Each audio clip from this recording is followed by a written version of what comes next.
Good evening, school board members, Caroline County Public School families, our students, our staff, and the community. I, Dr. Jawanda Rollins-Fells, Chair of the Board, would like to call the November school board meeting to order. It is my privilege to welcome those attending here in person at Caroline Middle School, as well as those who are viewing on our CCPS YouTube channel. Each provides an avenue for you to receive information, have heightened education, awareness, and involvement. The school board is grateful for your attendance as we continue to move our school division in a forward direction as #OneCaroline. Again, welcome to the school board meeting. I now call it to order. At this time, I'd ask the clerk to please call the roll. Mr. Adam Swanton, Student School Board Representative. Mrs. Nancy Carson, representing the Mattapon District. Mr. Sean Kelly, representing the Madison District. Dr. Jawanda Rollins-Fells, representing the Reedy Church District. Dr. Sarah Calverick, Superintendent of Schools.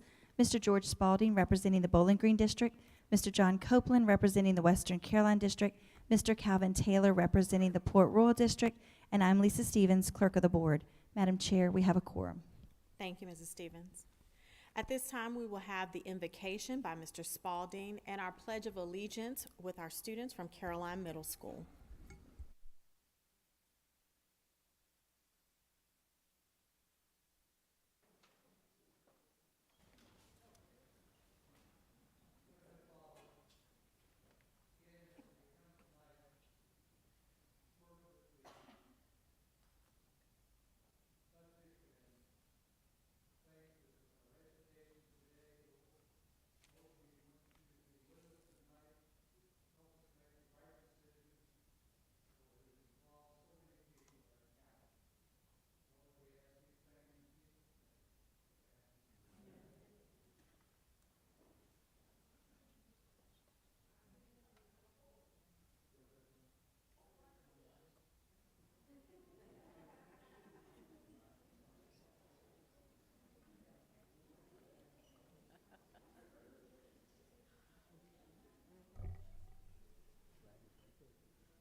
Thank you, Mr. Spalding, and thank you to our students from Caroline Middle School. At this time, the chair will entertain a motion for the approval of the November 14th, 2022 agenda. So moved. Second. The motion has been made and properly second. Is there any discussion about our agenda? Hearing none, I'd ask the clerk to please call the vote. Mr. Spalding. Aye. Mr. Kelly. Aye. Mrs. Carson. Mr. Copeland. Aye. Mr. Taylor. Aye. Dr. Rollins-Fells. Aye, the motion carries. The agenda is approved.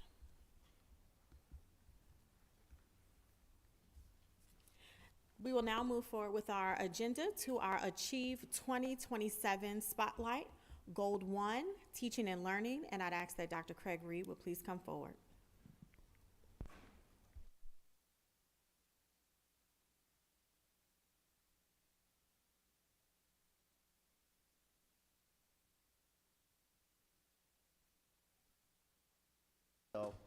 Vice Chair Kelly, members of the board, and Dr. Calverick.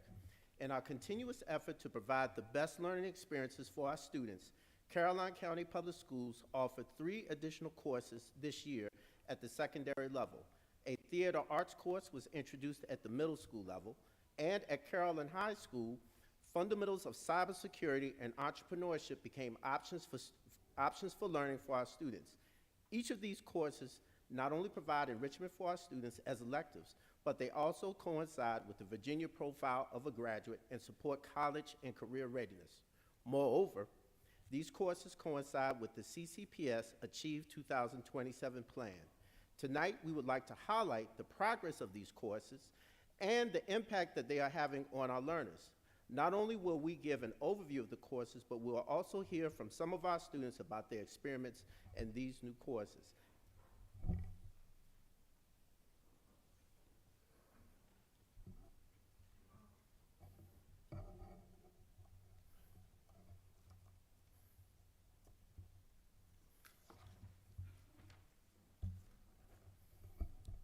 Last year, the Office of Curriculum and Instruction began with the administrative teams at Caroline Middle School and Caroline High School to discuss the possibility of 3 different courses at the secondary level.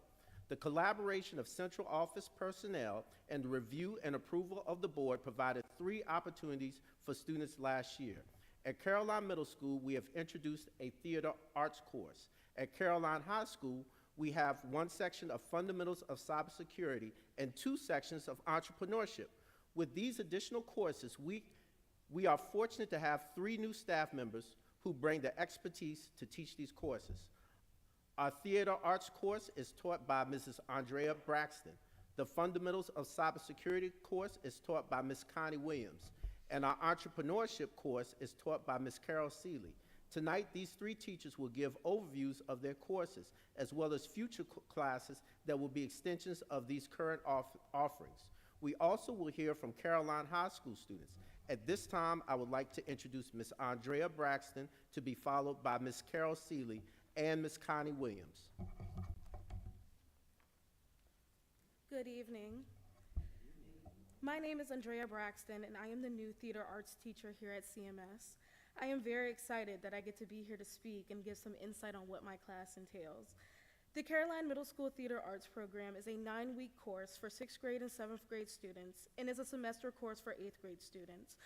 While the course focuses on the similar topics of movement, vocals, script analysis, and script writing, our plan is for the course to be sequential and develop students from 6th to 8th grade. Moreover, the concepts in this course are intended to provide a foundation for the theater arts course in the high school. Since we are currently phasing in such an extensive class that covers an array of components, each grade level in the 2022 to 2023 school year will be taught through an introductory level curriculum. Some of these introductory theater elements include the basics of acting, and theater arts students will explore themselves and the world around them through performance. Students are given the opportunity to rehearse and perform in class and then give positive feedback from their instructors and peers. Movement and vocals are vital elements of the performing arts and are explored through daily warm-ups that include stretches and tongue twisters, as well as performance assignments and exercises. Students are given the opportunity to learn how to read and analyze scripts, plotting character traits and beginning to understand character development and the elements of plot, which are important skills that are presented to our students. Students also get the chance to flex their creative writing skills, collaborating with a group of peers to create and perform their own original 5-minute plays at the end of each quarter. For our 8th graders who are lucky enough to experience this class for an entire semester, lessons on the history of theater, its origin, and just a few of the vast amount of different styles of theater are added to their curriculum. Our 8th graders also get some insight on the behind-the-scenes technical side of theater, learning about the responsibilities of crew members. Theater arts at CMS not only focuses on communication, but also collaboration and creativity. Students will be challenged to take risks and use their imaginations, and will have the opportunity to choose roles and work collaboratively with their peers to complete creative projects utilizing the drama techniques they will discover. Thank you.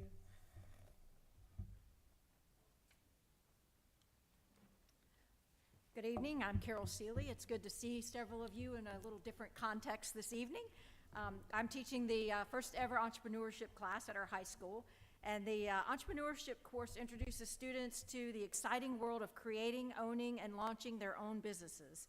Students will learn concepts and techniques for planning an entrepreneur venture using design thinking, business model development.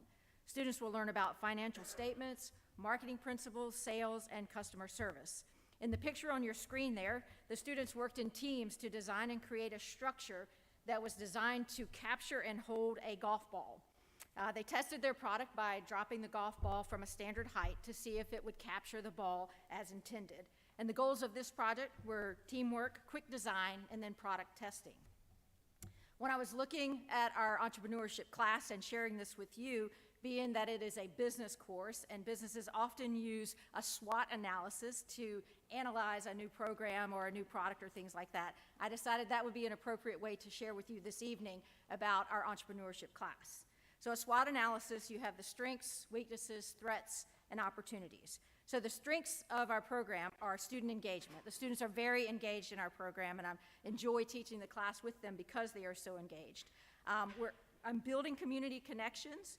This also provides another E for the students to explore. And also, too, we have a commitment of CCPS to this program. Now, some of the weaknesses that I've discovered is the curriculum options and trying to put that together. Advanced professional development for me, and student prior knowledge. Many students come in without a lot of business knowledge, and so I'm having to build that into the curriculum to prepare them for the entrepreneurial journey. Threats, there is the potential of not being able to find opportunities for the students to engage with community partners, but I'm working on that. And also, too, trying to figure out funding for students to have a startup opportunity if we get to that point where they have an idea that they want to pursue. Also, too, the opportunities that we have, our students with entrepreneur aspirations are better equipped to pursue them.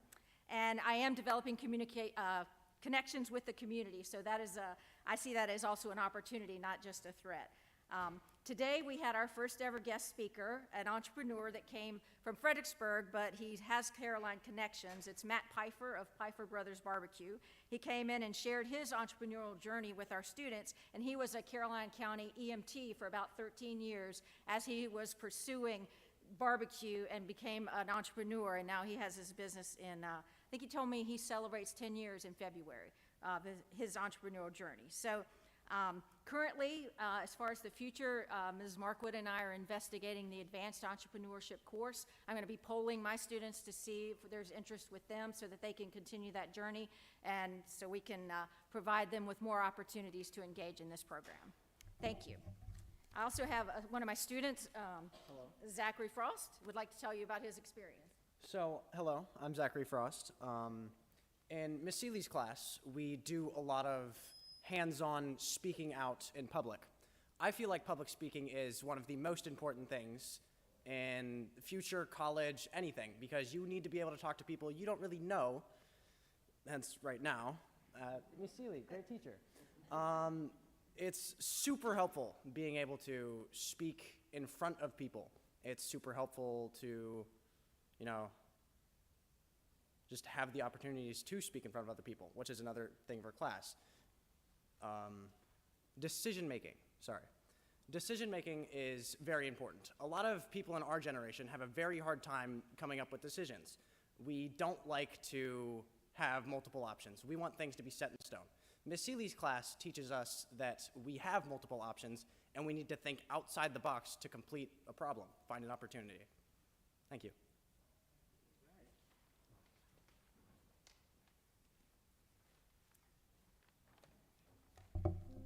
Hello, I am Connie Williams. I am formerly the middle school project lead the way teacher, and this year stepped on up to cybersecurity at the high school. It's been a big challenge, but very exciting to actually have a course like this at the high school. It got off the ground a little bit late for students to be able to sign up, even full class. Adding one more fundamentals class and hope to offer a second and more advanced, and then the following year, to continue to grow that into even more advanced sections of this. So Caroline, brand new to this course. The course provides the fundamental skills needed to prepare for a career in the disciplines related to cybersecurity and computer science engineering that's all around us. Students gain an understanding of the importance of being stewards of our information. Our students are very naive about their information, their personal information, and they have a tendency to do things such as share their passwords or come up with the most simple passwords and use the same password for everything. So they got to hypothesize about their good passwords and how good they thought they were, and then investigate through a program how long it would actually take somebody to hack that password, which was very eye-opening to a lot of the students. That was probably one of the most fun things to watch, you know, and then watch them come up with more intelligent ways to be creative about their passwords and to really start thinking about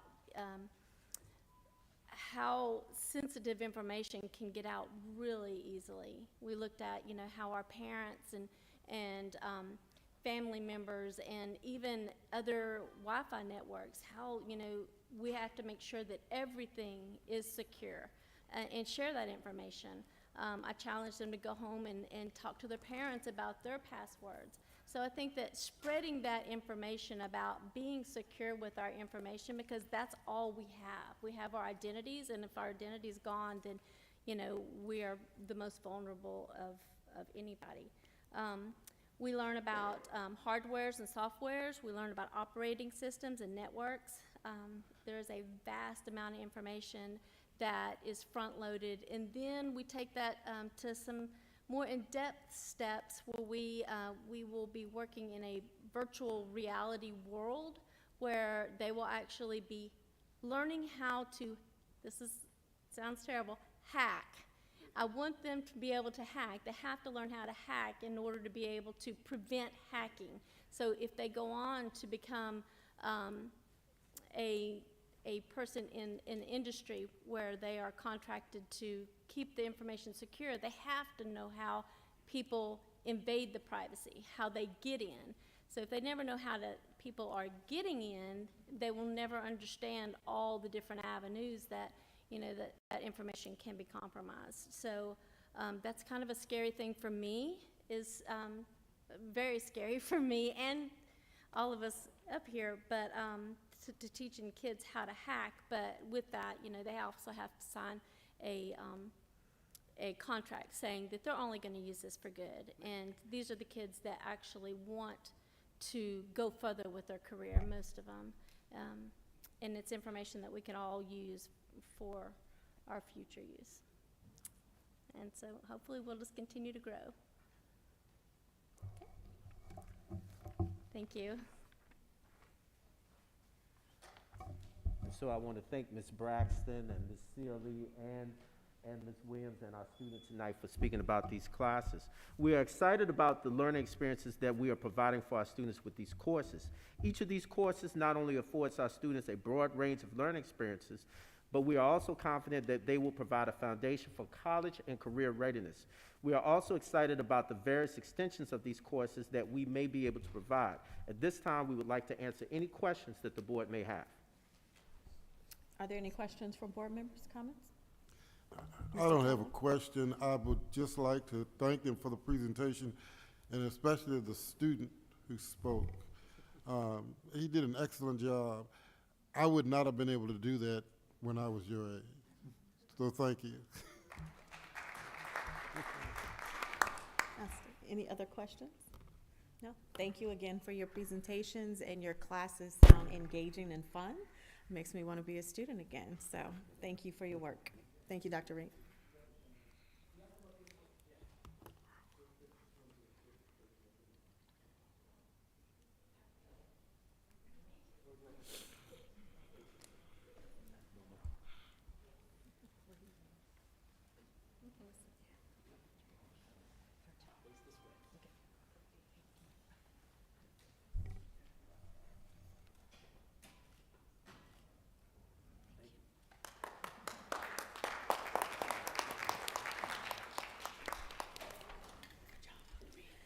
Thank you again, and thank you to our student.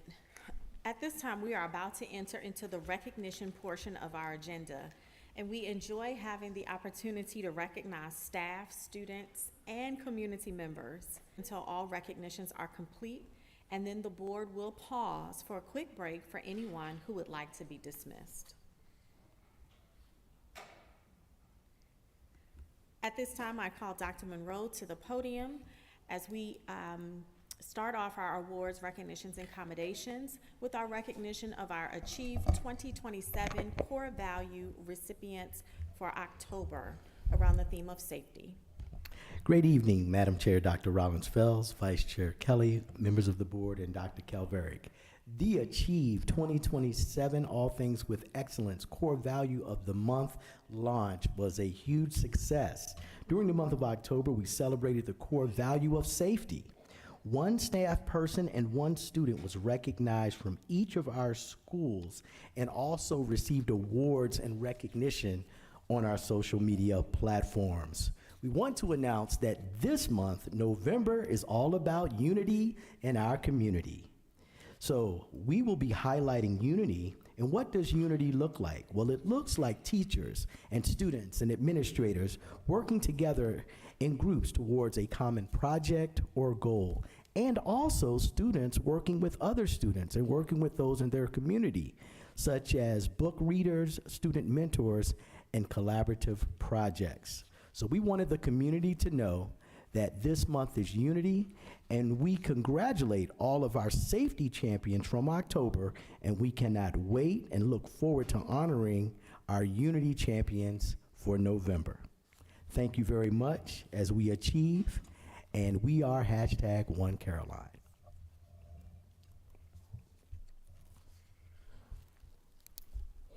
Thank you, Dr. Monroe. At this time, we will have our recognition of American Education Week. Great evening again. Madam Chair Dr. Rollins-Fells, Vice Chair Kelly, members of the board, and Dr. Calveric. It is a pleasing pleasure to announce that American Education Week will be recognized and celebrated starting today, November 14th through November the 18th. This week presents a wonderful opportunity to celebrate public educators and honor individuals who are making a difference in ensuring that every child receives a quality education to be 3E ready, enrolled, enlisted, and/or employed. Today, we kicked off Education Week with chips for all staff, all teachers in our buildings, because we wanted to thank them for chipping in to ensure all of our students are successful in school and in life. On Tuesday, November the 15th, is Parents' Day. On this day, schools will share with parents ways that families can partner with their homeschool to ensure the academic, social, and emotional wellness and success of all of our students. On Wednesday, November the 16th, we will declare it Education Support Professionals Day. We want to give our paraprofessionals and support staff a big round of applause for all the work that they have done since the first day of school and each day in helping our teachers to succeed and our students to achieve. This day will be recognized with Panera for Paras. On Thursday, November 17th, is Educators for a Day. This year, we will recognize Educator for a Day actually tomorrow, Tuesday, November the 15th, as tomorrow is Take Your Legislator to Work Day. We have PTA presidents, community leaders, and legislators who are all invited to experience the morning, seeing the great things teachers and staff are doing in partnership with students throughout CCPS. And on Friday, November the 18th, is Substitute Educators Day. Substitute educators play a vital role in the maintenance and continuity of daily instruction.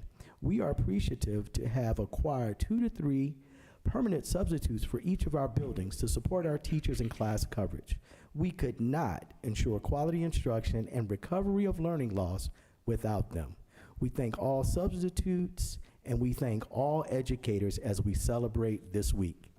On behalf of the CCPS School Board and Senior Leadership Team, we want to say thank you to all educators for ensuring CCPS students will be successful in school and in life as they are 3E ready. And tonight, I would like to close with a short poem to recognize our teachers. Every day you do great. Every day you greet your students with a smile upon your face, though paperwork the night before seemed like a grueling race. Money's not your motivation, it's the love for what you do. You hear that special calling to which you always will stay true. Your students are your dedication. Devotion is to them. To you, each child's unique and special, a beautiful little gem. Some days are just demanding and frustration takes its course. Then you see those little faces, their inspiration is your force. Each day you're in your classroom reminds you why you're there, making differences in children's lives with whom your heart you share. There's a special pride in teachers and a love for what you do, and appreciations always shared between those little lives and you. We thank all educators. Thank you. Thank you, Dr. Monroe. And yes, I think it's appropriate to clap for our educators.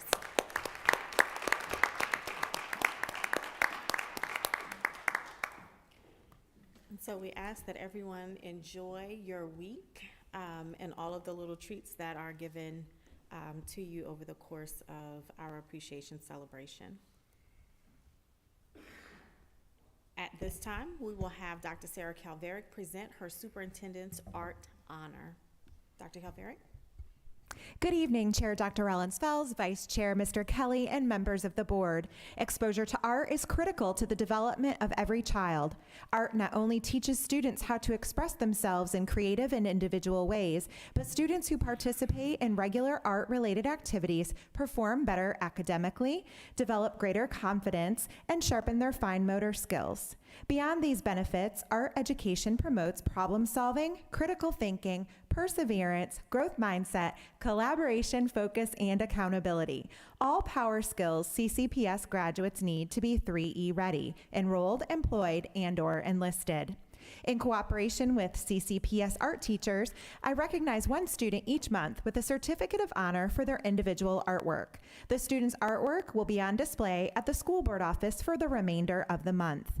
At this time, I invite Mrs. Griggs, principal of CMS, serving as art teacher this evening on behalf of Ms. Patricia Jackson, who is not able to be here tonight, to honor the November 2022 recipient of the Superintendent Student Art Honor.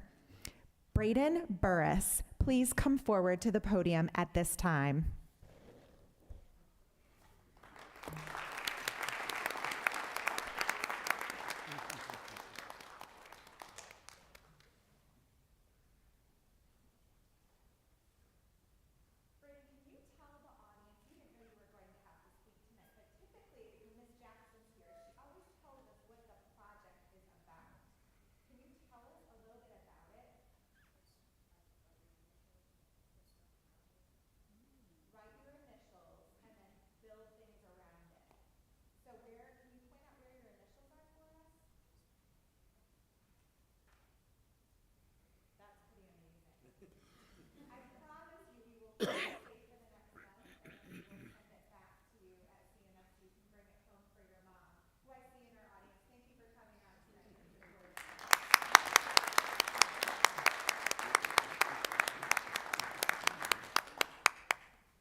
Very nice.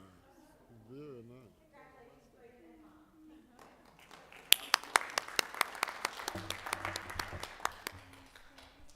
That is absolutely amazing. Congratulations on your honor. At this time, I'd ask Dr. Monroe to come forward with our CEF Innovation Grant recipient acknowledgements. Great evening again. Madam Chair, Dr. Rollins Fells, Vice Chair Kelly, members of the board, and Dr. Calveric. It is really exciting to announce and recognize our Caroline Education Innovation Grant winners for 2022-2023. CCPS is truly blessed to have a partnership with the Caroline Education Foundation, whose mission is to develop and sustain community and business partnerships and serve as an effective steward of resources to create quality educational opportunities that promote high performance in all students in Caroline County Public Schools. This year, we had 11 applications that were submitted and anonymously reviewed by three-person committee. The committee members were Dr. Rebecca Broadus, CEF board member and former Caroline County Public School Assistant Superintendent, Dr. Margaret Bryant, Coordinator of Virtual Learning and Innovation, and Mrs. Betsy Short, community member and retired employee of CCPS. 11 grants totaling $5,493.90 were selected for funding for this school year. The grant proposals were as follows. Hagen Driscoll, Innovation Specialist, CHS, for hydroponics, growth for engagement. Emily Corman, Media Specialist, MES, K2 and 3-5 STEM, Makerspace Project. Christy Ellis, Gifted Teacher, MES, BGE, Breakout Engagement and Unlock Critical Thinking. Tamara Fagans, Innovation Specialist, MES, Coding for Littles.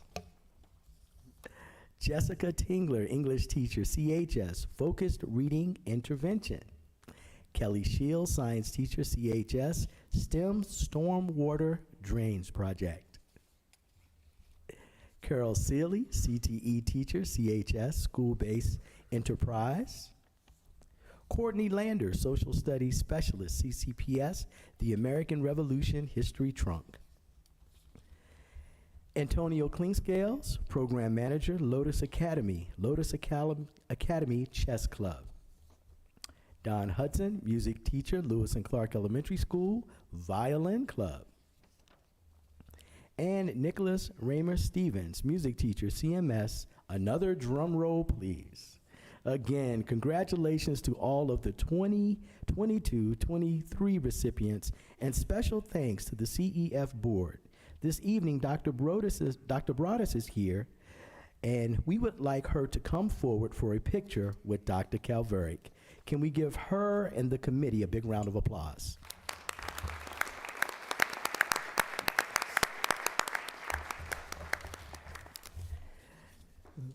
When we went around like the Publishers Clearinghouse, Christy Shaw created this check that all of our recipients were holding for their pictures that you all saw in the presentation. So this evening, this is a symbolic token of the money that all recipients will receive to do amazing things with all of our students. So again, we would like to thank the Caroline Educational Foundation. Can we give our recipients and the foundation one more round of applause, please?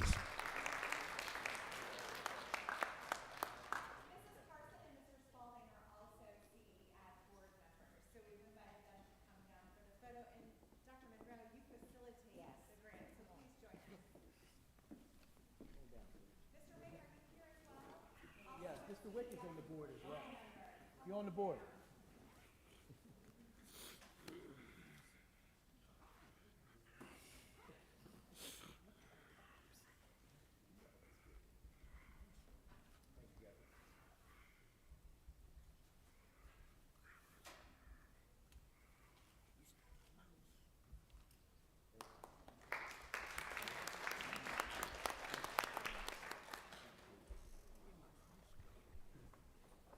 And thank you again to the Caroline Education Foundation for the work that you do and the support of our school system. You are certainly appreciated.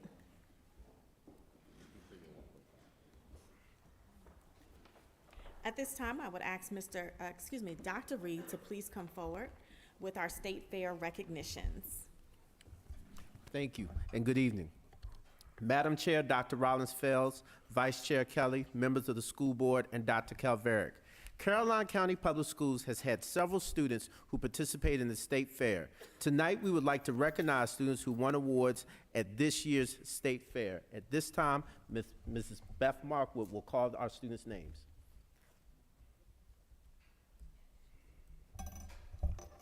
Okay, the students we're recognizing this evening are from Caroline Middle School. Their teacher is Miss Kendall Rogers, if she'd like to come down. Yes. The first student is, well, actually, I'd like to say, correct me if I'm wrong, these students were a team, and they did the giant hay bale decorating competition, which is really, really cute if you go to the State Fair, and they won 3rd place for the FFA. Braylon Ramsey, Brayley, I think I said it wrong, Brayley Ramsey.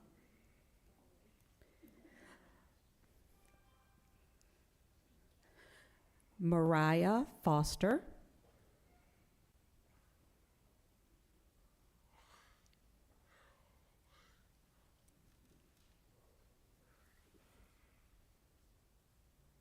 Reagan Forehand.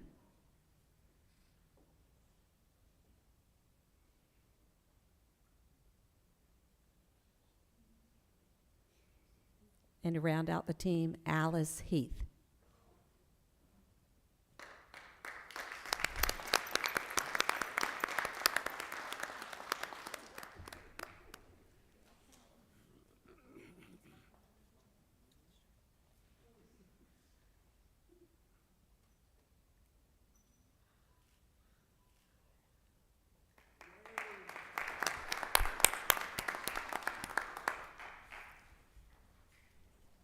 Congratulations.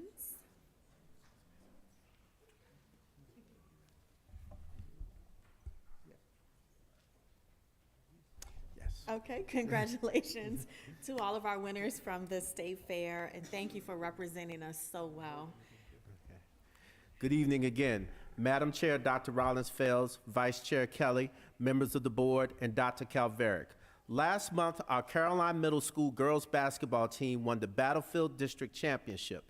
This is the culmination of the hard work and dedication of our Lady Eagles and the coaching of Mr. Harry Mosby, Mr. Tim Marshall, and Ms. Chelsea Woolfolk. Tonight, we would like to recognize this accomplishment of our team and their coaches. Indeed, this is a victory not only for this team, but Caroline Middle School, our school division, and our community. At this time, Mr. Travis Clark will call the names of our team members, and they will come forth for a picture and recognition.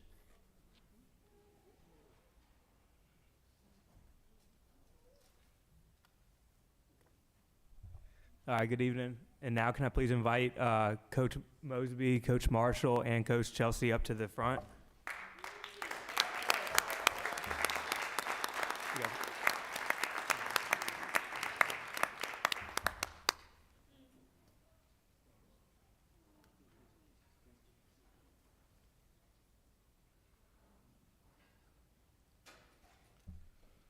All right, first we'd like to invite Desiree Davis.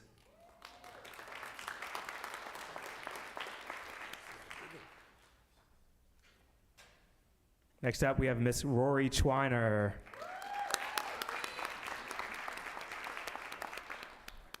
Miss Summer Smith.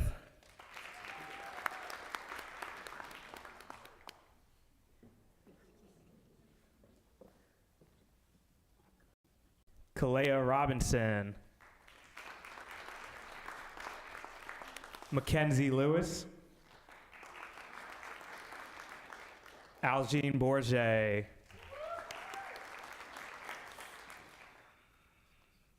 Kamora Johnson. Jayla Wright.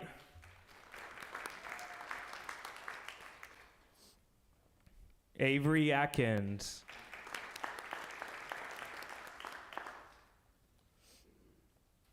Shy Sale. Dakota Mock. And last but not least, Miss Lily Parrish.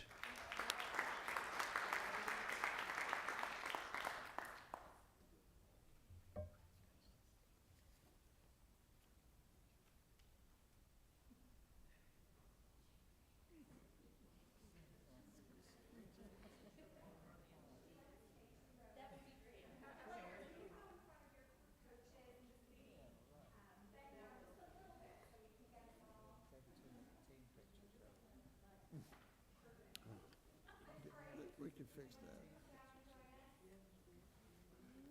No, we need to fix that.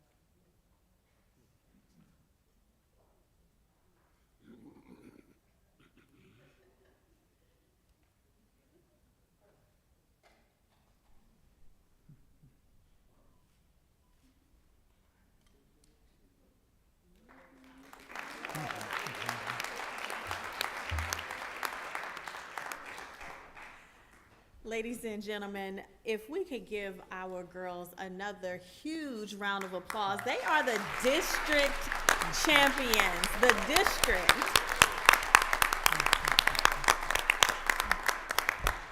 Dr. Rollins-Fells, I would be remiss if I did not capitalize on this moment. And Coach Mosby, you may be unhappy with me, but I know a little secret about you, and this work is heart work for you. So much so that you gave up your salary in order to bring Miss Chelsea on as a third coach. We see you, we appreciate you.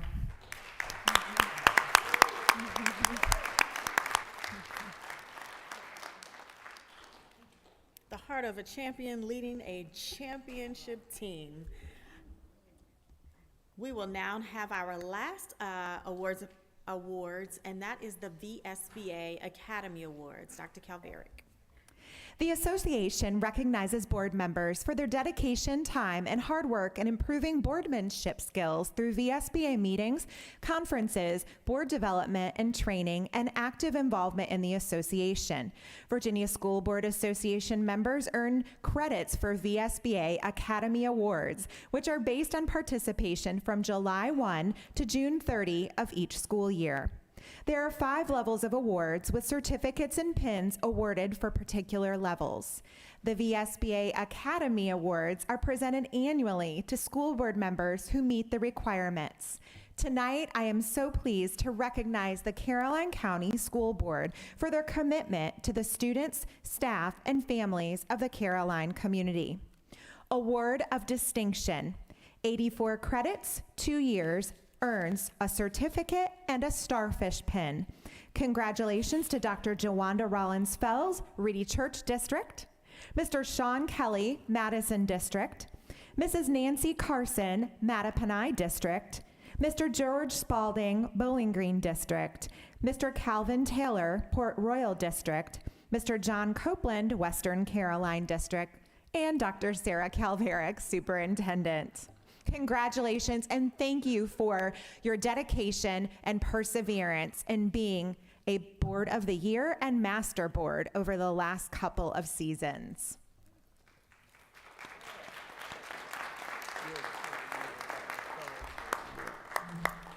Thank you, and thank you, fellow board members, just for committing your time to improve on our craft and to live by what we sit in these seats to do, and that is to be lifelong learners. So thank you. Thank you for the point of order from my vice chair here. For those of you who may need to leave at this time, you are dismissed. This is a public meeting, so you're more than welcome to stay, but we do understand if you need to leave.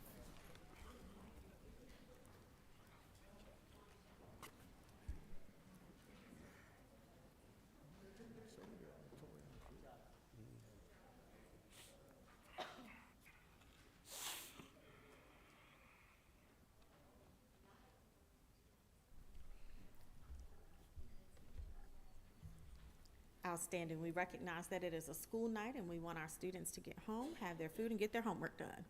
At this time, the chair will entertain a motion to approve the consent agenda. So moved. Second. The motion is made and properly second. Is there any discussion about our consent agenda? Hearing none, I'd ask the clerk to please call for the vote. Mr. Taylor? Aye. Mr. Copeland? Aye. Mrs. Carson? Aye. Mr. Kelly? Aye. Mr. Spalding? Dr. Rollins-Fells? Aye, the motion carries. Our consent agenda is approved. We will now move to the section of our agenda that talks about information from the district. Dr. Reed, would you please come forward for the review of our CCPS MOU with Habitat for Humanity?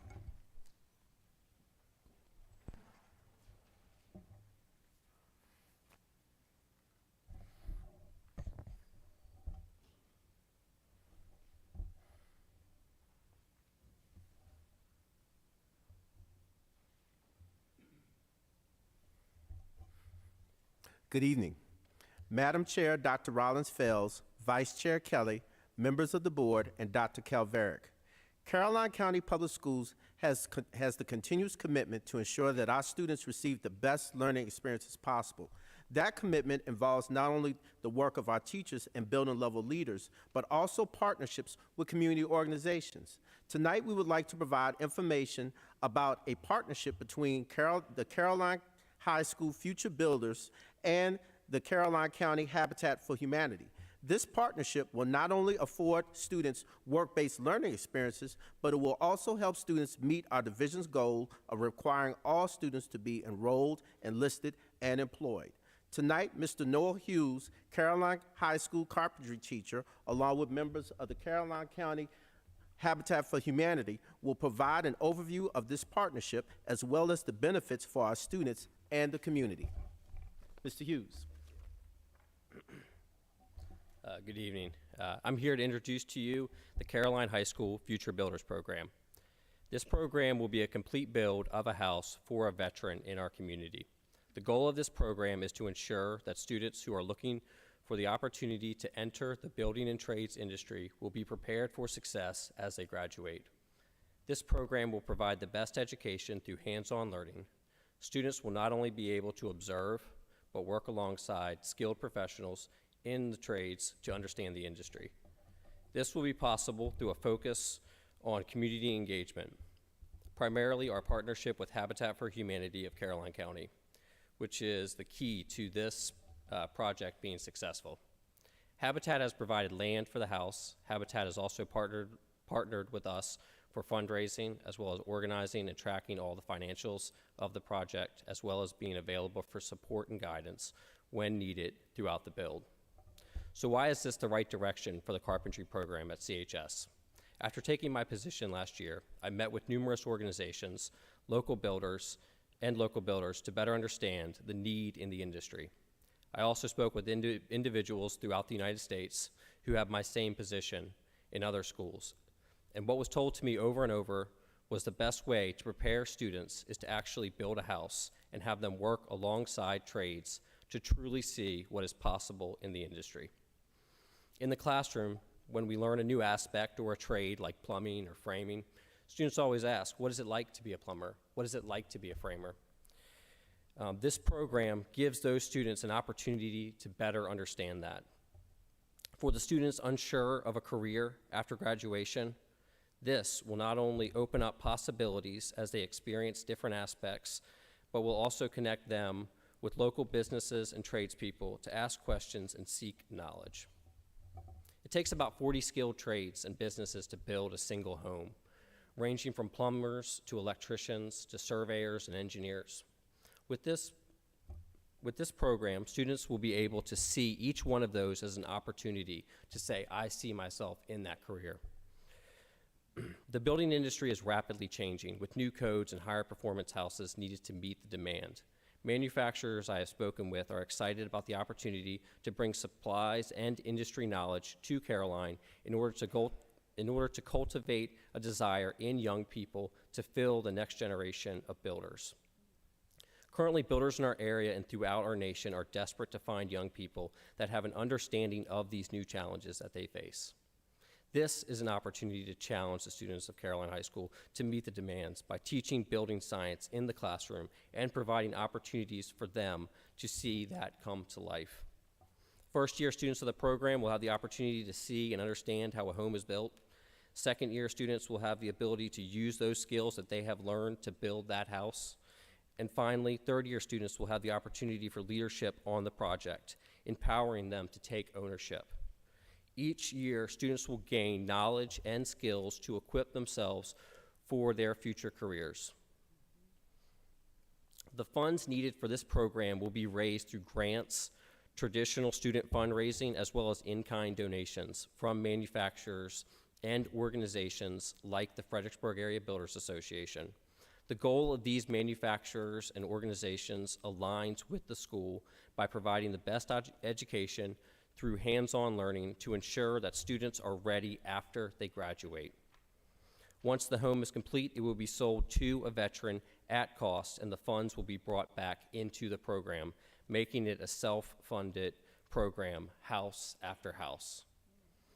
The house build will start on-site at CHS in the 23-24 school year, then, similar to a modular-style home, delivered and completed at its final site. I'm excited to announce this program because it's not just a house being built. It is a building of community engagement with a focus on employment opportunities centered around the amazing students of CHS. Thank you.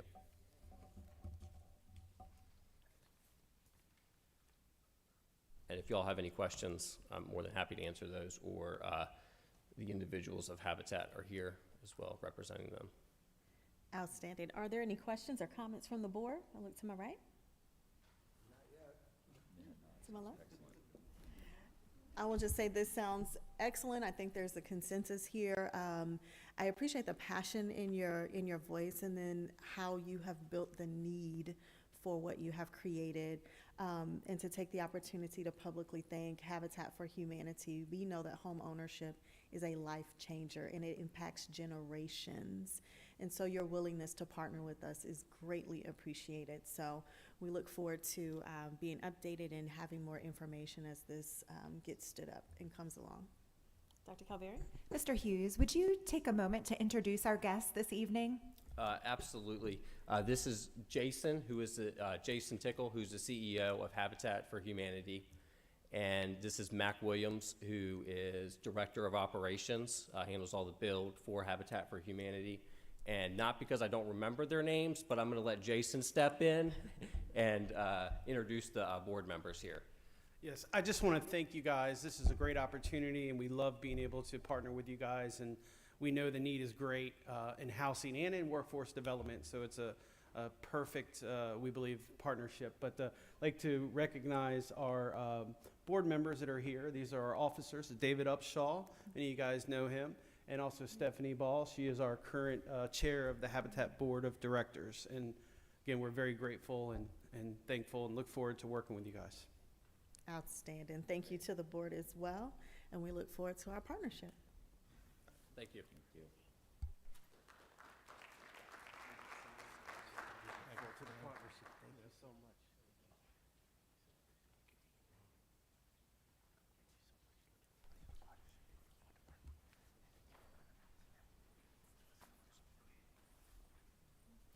Outstanding. Ms. Haley, that's a hard act to follow. Yes, it but is. It is your time at the podium to keep the excitement going. Yeah. And so we're looking forward to hearing with you and Mr. Childs about our fall professional development. Certainly. Great evening, Madam Chair, Dr. Rollins-Fells, Vice Chair Kelly, members of the board, and Dr. Calveric. Ongoing professional development is a cornerstone of continuous improvement. It is the opportunity to train, learn, collaborate, strengthen skills, and develop professionally. This evening, Mr. Childs and I will highlight the many professional development opportunities that our CCPS staff have engaged in during the fall season. In alignment with Achieve 2027, this presentation will connect with Goal 1, Teaching and Learning, Goal 3, Health and Safety, and Goal 4, Talent Management. This evening, we will provide details of all the great professional development taking place in our division and specifics of the October 17th learning that took place amongst our CCPS teams. At the elementary level, we implemented professional development PD Wednesdays. Per a spring needs assessment, teachers who responded preferred during the day professional development, and we responded to that call.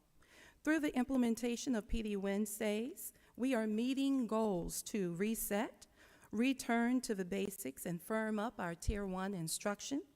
We are improving and or enhancing professional knowledge and skills in efforts to facilitate individual, school-wide, and district-wide improvements for the purpose of increasing student achievement.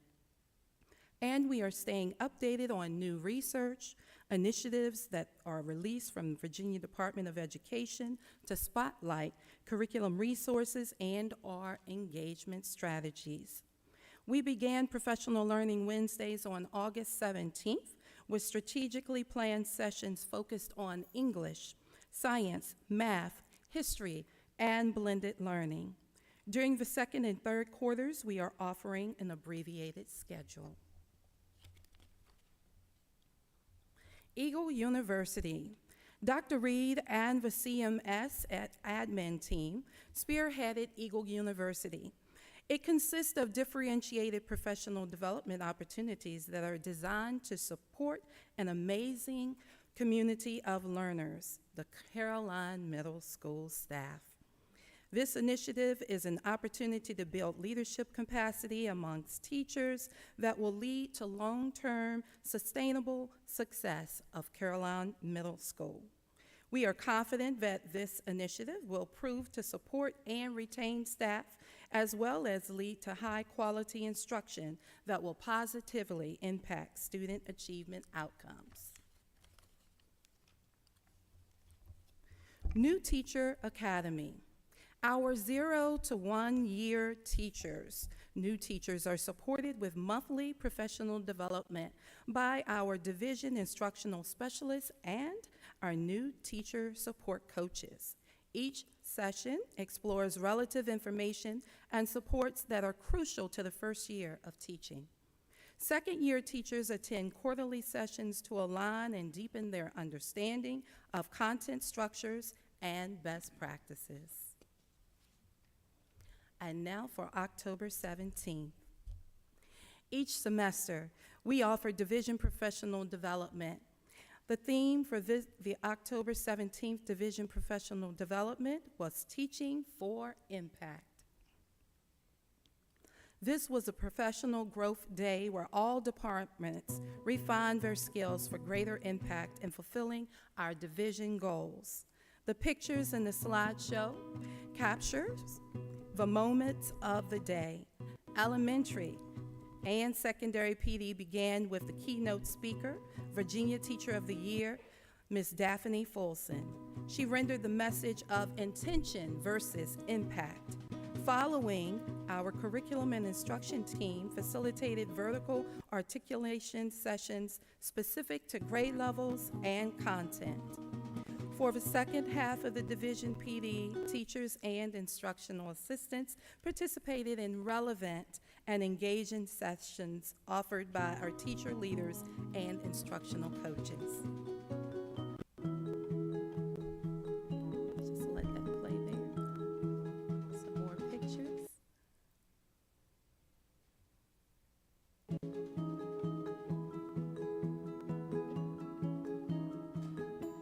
It did have music to it, so I'm so sorry you don't hear the music. Mr. Childs will now present the professional learning that took place amongst our operational teams as soon as that finishes.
Our custodial teams enjoyed a day of learning in partnership with Veritas Corporation. Staff's professional development included cart organization tips, proper use of cleaning supplies, chemical safety, and new equipment training. We have been able to purchase powered mops, ride-on floor scrubbers, and ride-on sweepers for our custodial staff to perform more efficient cleaning with pandemic funding. The custodians are excited to also learn of upcoming friendly competitions amongst each other for the most organized cart and most effective custodial closet. We look forward to sharing the results of our internal competitions.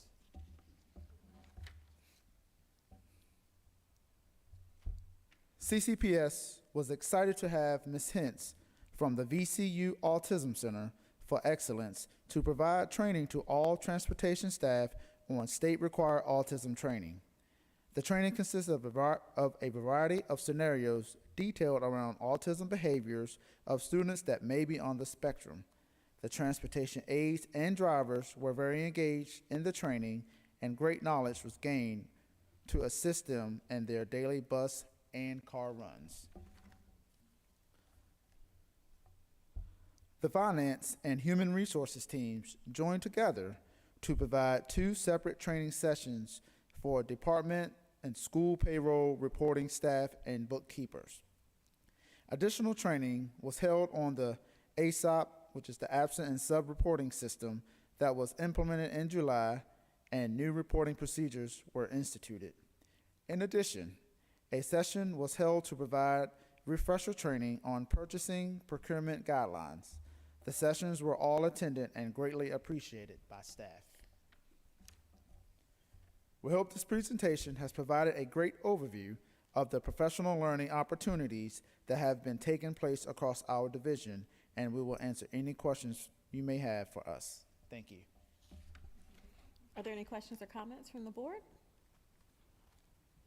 No, thank you for your presentation, and I look forward to hearing who the winners are of the most organized cart. I think they should get a golden something.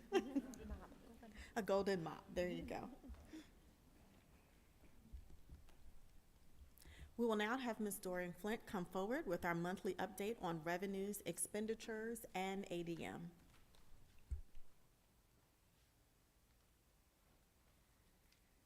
Good evening, Chair, Dr. Rollins-Fells, Vice Chair Kelly, members of the board, and Dr. Calveric. And I will be presenting the October revenues and expenditures. Operating revenues for October were $6,852,409.63, and year-to-date totals are $17,354,364.73, or 32.37%. Special fund revenues for October are $713,573.89, and year-to-date special fund revenues is $880,928.10, or 5.79%. Operating expenditures for October were $4,069,368.15, and year-to-date expenditures are $13,526,357.60, or 25.23%. Special fund expenditures for October were $1,196,545.27, and year-to-date is $2,597,318.11, or 17.7%. Are there any questions on revenues and expenditures for the month? No? Okay. So I just wanted to give an update on balancing with the county. We have not received any FY23 year-to-date reports from the county as of current.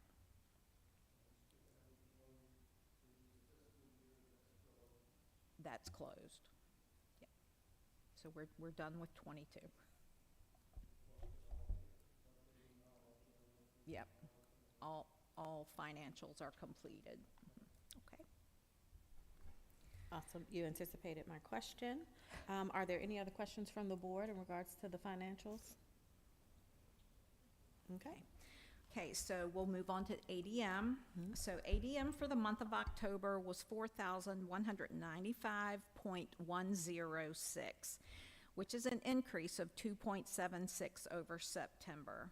And as we know, we budgeted for 4,040 students for FY23. So a little bit of an increase every month. Any questions? Any questions on ADM? That's a good number. It We is. like it. We It want to is. We hold do it like there. that. We do like that number. So, okay. Thank you. Thank you.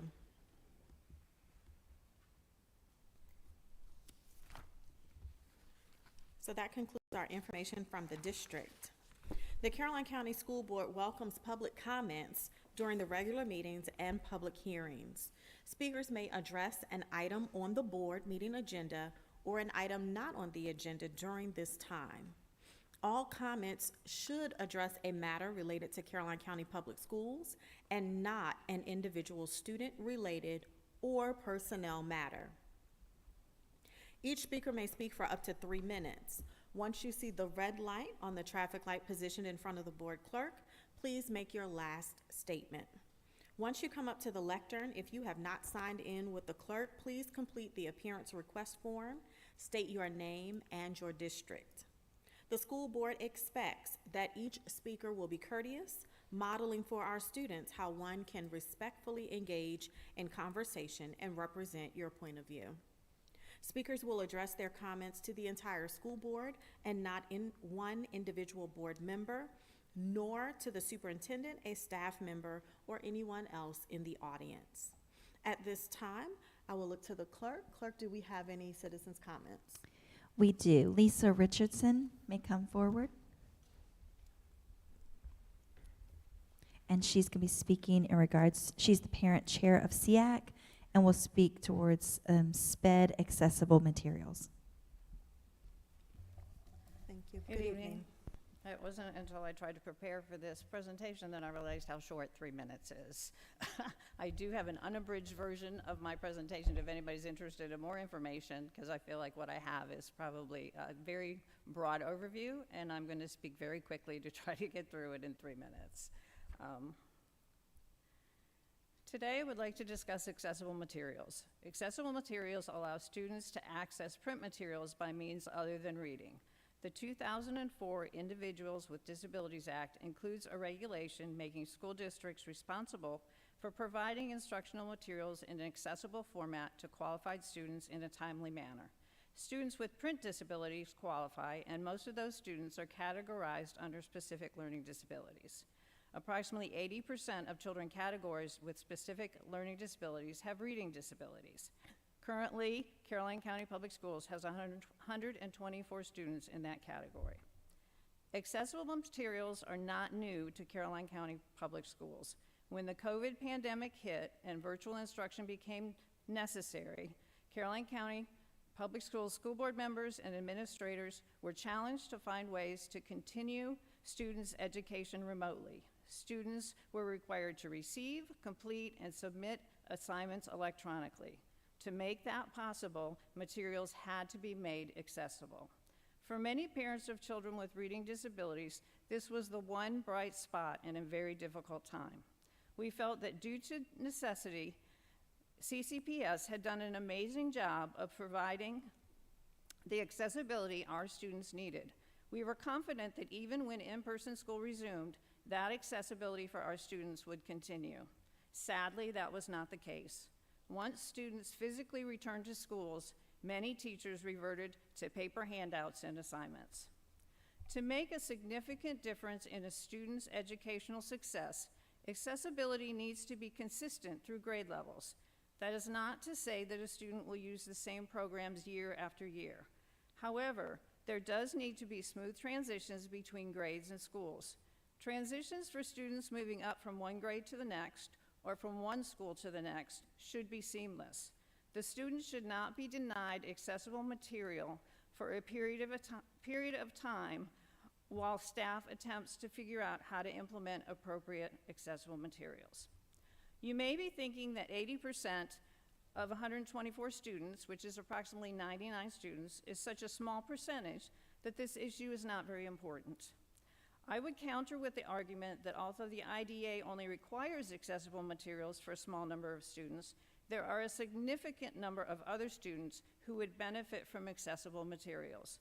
Per the latest NAEP testing, 31% of Virginia students tested below the basic reading level.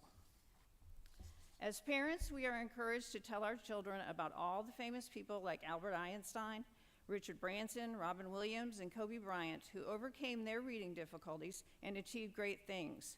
What we don't mention is the flip side of those who have not overcome them, resulting in the fact that 70% of all incarcerated adults cannot read at a 4th grade level. Today, I am asking you as board members and CCPS administrators to determine how we can move forward to help our students succeed in school by increasing staff awareness, understanding, and implementation of accessible materials so that they can be provided on a consistent and effective basis for all students who need them. The IDEA Act mandating the providing of accessible materials was passed 18 years ago. Please do not make our students wait any longer.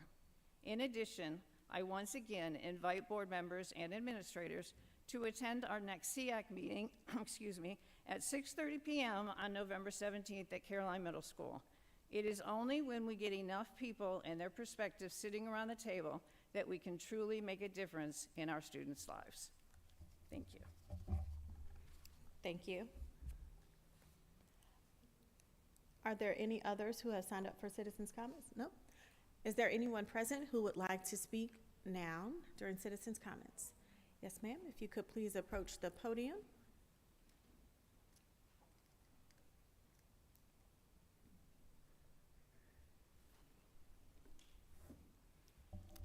Good evening. My name is Martha Tiernan.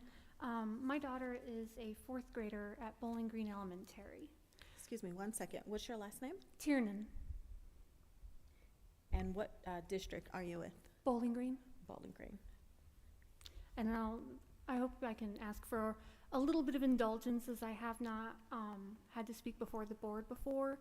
And I am that awful person bringing you folks a grievance, but I do believe it's valid, and I do believe that you really need to hear this. So please bear with me.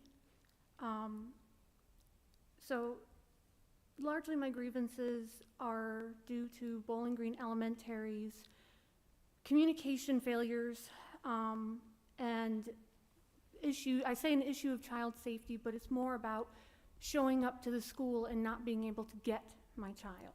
So bear with me, please, because this is an issue I think that is not just unique to myself. I can only speak for myself, but I don't believe it's unique to me. So most of you, I look like you may have been old enough to have had children or know some, or have nieces, nephews, family, and you know that the person most best fit to decide your child's safety is yourself, right? Or in this case, myself. On Friday, when we had the tornado lockdown and children sat facing the wall from about 2:49 to 3:40, better part of an hour, we got an email. That's how we found out our children were in lockdown, is there was an email that went out, which, okay, I can understand that, but the first call we got was that lockdown was over. So for myself, I work in Williamsburg. For me, good communication with my daughter's school is absolutely essential to her success. I can't compromise on it. So to not be aware that there was a problem an hour and 20 minutes away, to getting a phone call, well, lockdown is over. I'm sorry, there was a lockdown? And then I stopped and thought, and I'm like, oh my gosh, one of the things that we hear about all the time is being considerate of parents who don't have internet access. How did they find out? That to me is a real problem. So fortunately, I was already on my way and went to the school to pick up my daughter, because we live like less than 10 minutes from Bowling Green Elementary. And they were looking at releasing kindergartners to get on the bus, or excuse me, my daughter's in 4th grade. They were looking to release elementary school to get on the bus at 4 p.m. You guys can't control the lockdown. I get it. You can't control when tornadoes come and go. Not asking anyone to control the weather. But when I show up at the school and I say I'm here to pick up my child, they're not loading buses. There's not like a conflict of worrying where she's going to be. They know where she is. And I'm met at the door and told that I, the person who raised my child, who've saved her from death more than once, cannot get my child from the school for her own safety because she's safer there in the hallway. And I would completely, intellectually, I completely understand that initial perspective. Except that we also load these same children, 40 more at a time, onto a school bus with seat belts that are either tucked in so they can't get them, or for the most part there are none, and then hurl them down the road at 60 miles an hour without even an airbag. I get some of the logistic minutia of issues of that, but do you at least understand where I'm coming from? And I apologize, I didn't see the red till now. I apologize. But that's primarily my grievance, between that and communications from Bowling Green Elementary being on a good day, last minute for important issues. But for the most part, it took me 5 years to get them to get my email right. Every year I send it to them to get my email right. And it wasn't until this year when I spoke to someone in admin while correcting another communication issue that it was addressed. So I apologize for running over. I appreciate your time. Please know that this is not coming to you with anger. I'm coming to you with respect, and hope that you as parents can at the very least understand why this is so infuriating to have an officer stop me at the door and tell me I cannot get my child. Thank you very much for your patience. Thank you for your comments. Is there anyone else who has a citizen's comment this evening? Hearing none, the citizen's comment period is now closed.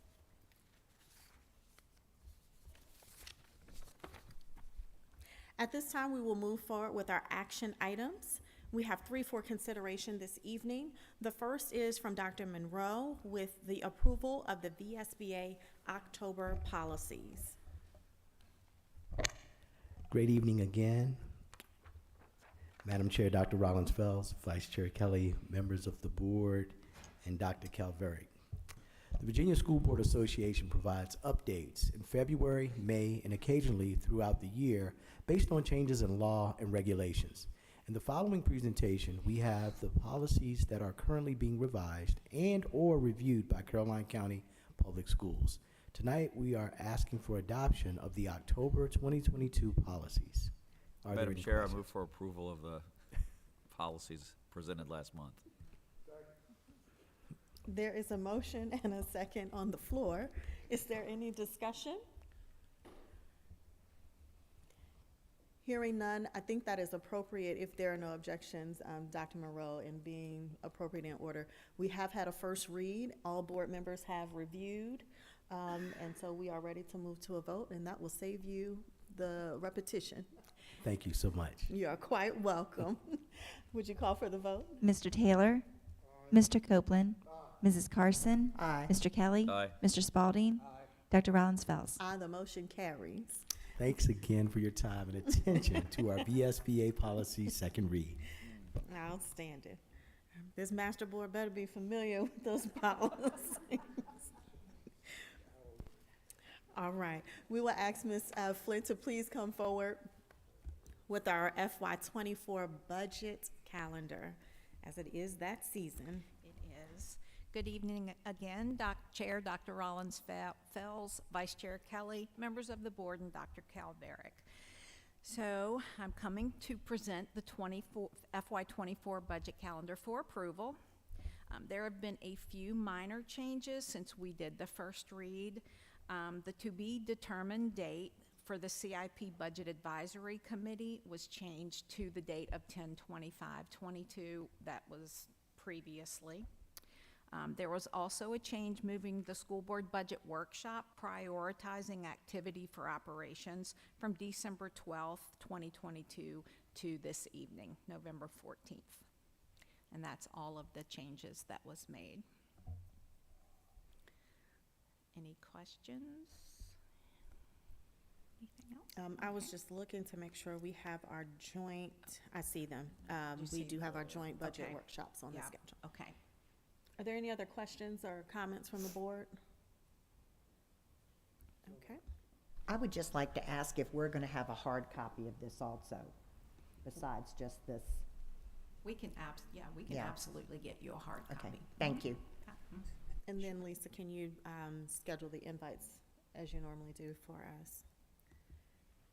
All right. So this is on our action items, so we do need a approval on this. So moved. The motion has been made by Mr. Kelly, second by Mr. Copeland for the approval of the FY24 budget calendar. Hearing no other discussion, we'll call for the vote. Mr. Taylor? Aye. Mr. Copeland? Mrs. Carson? Aye. Mr. Kelly? Aye. Mr. Spalding? Dr. Rollins-Fells? Aye, the motion carries. Thank you. And Ms. Flynn, we understand that as the Board of supervisors may adjust their dates, that'll have an impact on us as well. And we will send out new calendars, to everyone when that happens. All Okay. right. Thank you. Thank you. At this time, we'd ask that Dr. Reed would please come forward with the approval of AP African American Studies course. And the board, the request is for the first read of this to be waived.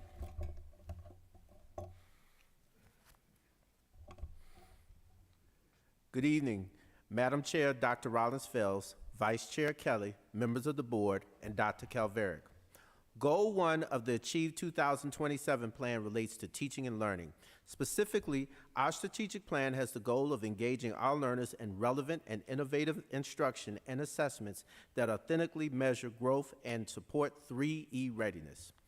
This year, the Office of Curriculum and Instruction has been working with Caroline High School to develop and pilot an Advanced Placement African American Studies course.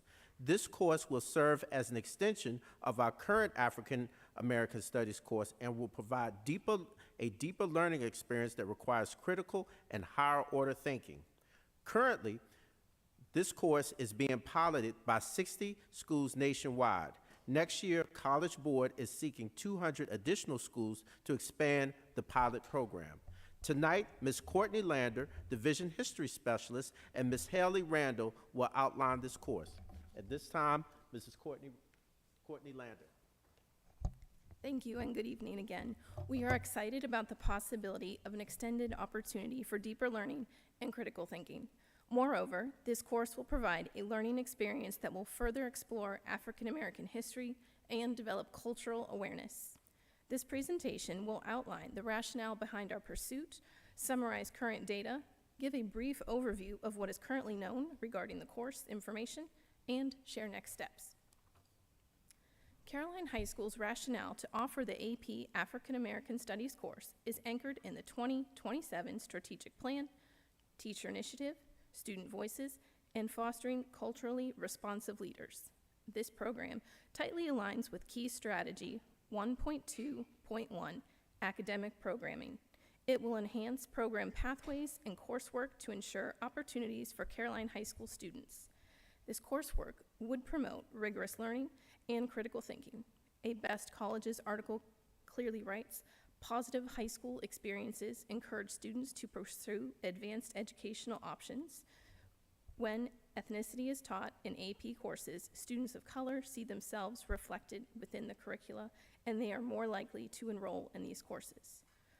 Students are the culturally responsive leaders of the 21st century because they will learn how to collaborate and relate to people from a variety of backgrounds.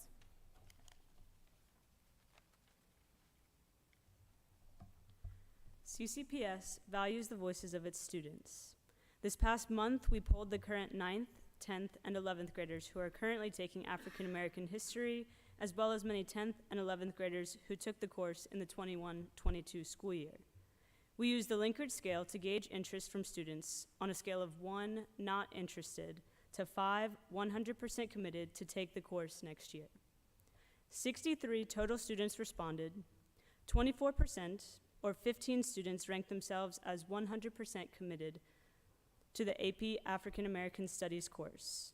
This would meet the requirement to ensure a full class size for the 23-24 school year. Here's what we know about the course so far.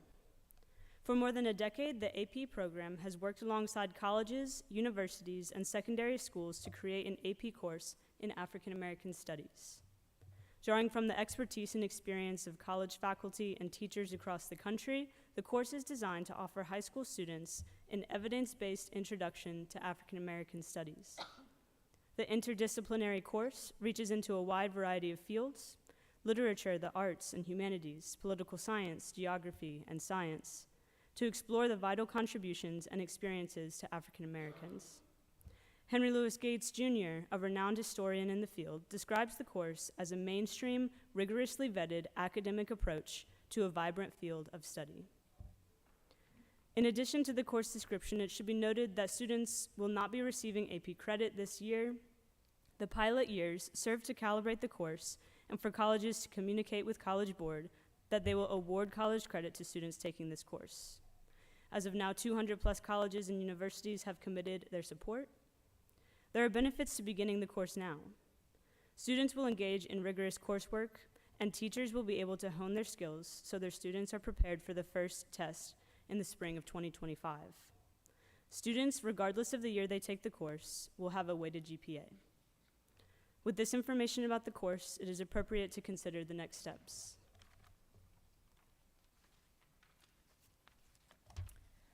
This timeline will describe our work so far and the path forward. In early October, past and present African American Studies students completed an interest survey. Based on the student responses committing to the class, it was time to research the benefits of piloting the AP course. This led to the Virginia Department of Education. We inquired what CCPS would need to satisfy VDOE support. In communication with the History and Social Sciences Coordinator, we learned that it is done solely through the College Board. However, Christonia Brown is interested in hearing about CCPS's plans for preparation, resources, and professional development. We would be glad to share so that it may benefit others. The College Board website and the information presented by Best Colleges earlier in this presentation was valuable. Howard University hosted the first AP Summer Institute for this course, and when considering the benefits to our students, their information was the most impactful. Brittany Baylor wrote, "The proposed new course in African American Studies will deepen and strengthen the AP program's longstanding commitment to serve diverse communities with culturally relevant and challenging coursework. Additionally, having knowledge of how African Americans have shaped America improves all knowledge about our nation." Combined results of the survey and research led to complete an application demonstrating Caroline High School's interest to pilot the course for the 23-24 academic year. Last week, Caroline was accepted and offered a spot to be one of 200 schools by the College Board. The next step is education. Caroline High School will pinpoint a highly qualified teacher for this course and begin steps to support and educate this teacher. Using the results from the interest survey, Caroline High School will also continue to recruit students, tapping into the student-teacher relationship and phone calls home with a personal invitation to join the course. Preparation begins with a program of studies. It will continue with frequent checks to the College Board site, and it picks up in the summer when the teacher will attend the Summer AP Institute, work collaboratively to select a college-level textbook, prepare and to submit a syllabus for approval. Caroline High School and the Office of Curriculum Instruction wish to support this teacher along their journey. And in closing, I will turn it back over to Haley Randall Taylor.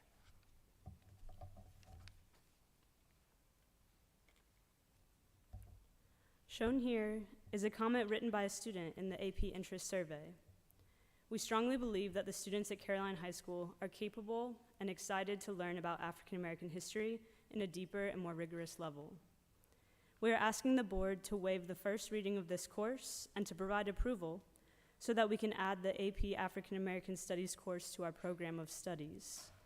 Thank you all for your time and consideration this evening, and we are happy to answer any of your questions at this time. And I just want to really thank Ms. Randall and Ms. Lander for their tireless work in putting this presentation together and their research. So thank you all. Thank you for your research. Are there questions from the board? Yes, ma'am. Yes, sir. Everyone who is teaching this course, are they certified? They do not. Unlike a dual enrollment course, they do not have to have credit hours on their transcript in this particular area. the AP Summer Institute would count as their training or certification. Does this course just include a quarter, or is it a year course, or what? It is a year-long course. Okay, now, we have African American Studies 1, I guess you would call it. Okay, in this AP course, what will that be again? The African American Studies program would serve as the introduction and a prerequisite for our students to take the AP African American pilot course. So it would lead in to the AP African American Studies class. Basically, what would be some of the things in the curriculum? Would you like to speak to that since you have? If you could go back to the AP slide. Yes, thank you very much.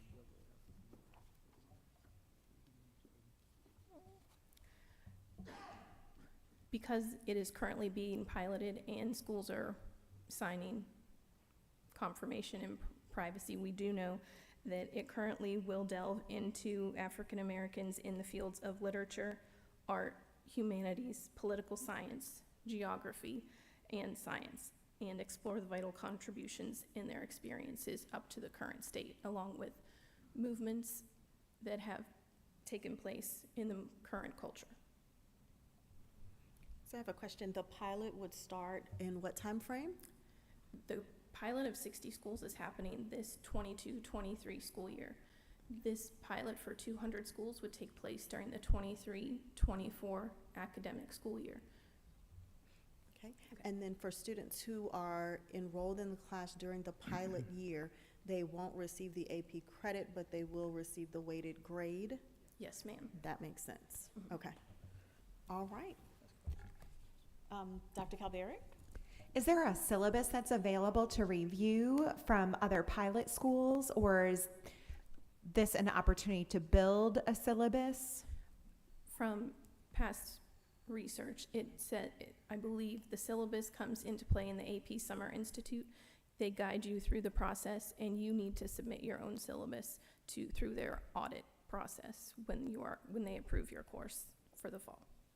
Thank you. So there's additional training that the Yes. teacher would undergo, and during that training module, they would facilitate the development of a syllabus that would be reviewed and approved by the AP College Board. Yes, ma'am. Thank you. You're welcome. Mr. Kelly? Right, so flash forward 5 years from now, we've got this course.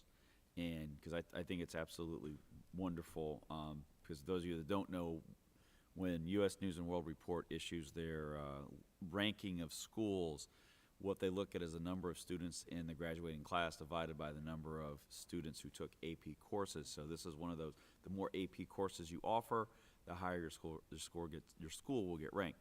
So 5 years from now, let's say there's a junior and this individual wants to take AP African American History.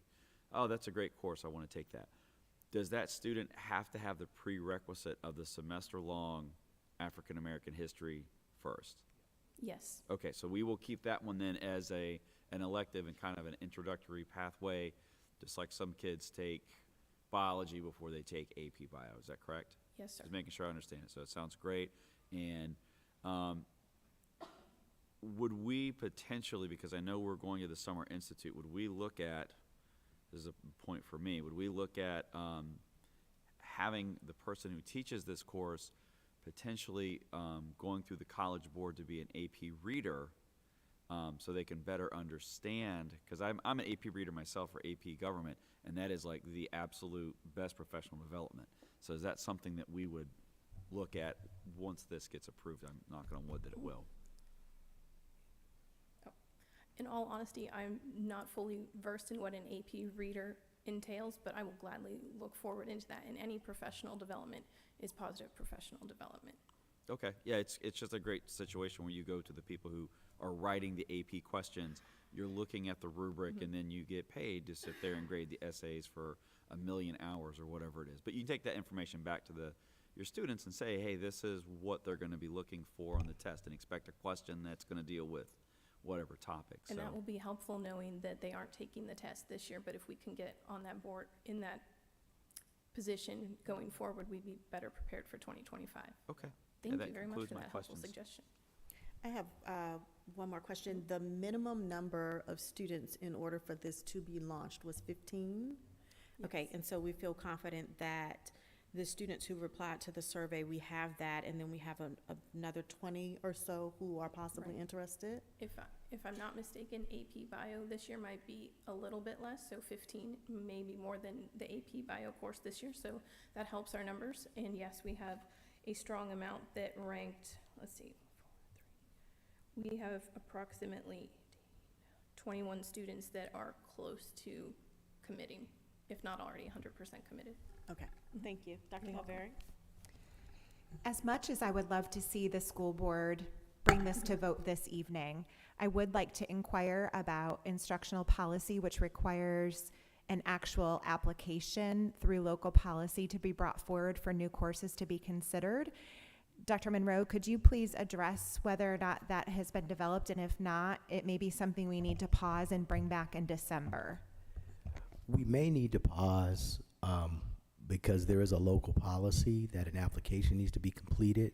However, because it did not require state approval, we did not go through that process. So I am going to go back and review policy. But again, because normally when there's a new course, we have to get it approved by the VDOE, and there's structures in place for that. Because this was waived, we did not think we would have to do that. But I need to go back and research our local policy just to see if the application needs to be approved, even though it does not require state approval. Madam Chair, I move that we table this decision until our December board meeting. The motion has been made and properly second to table the topic until our December board meeting. Is there any discussion on that? Hearing none, I'd ask Ms. Stevens to call for the vote, and I can assist you with the record. Ms. Stevens?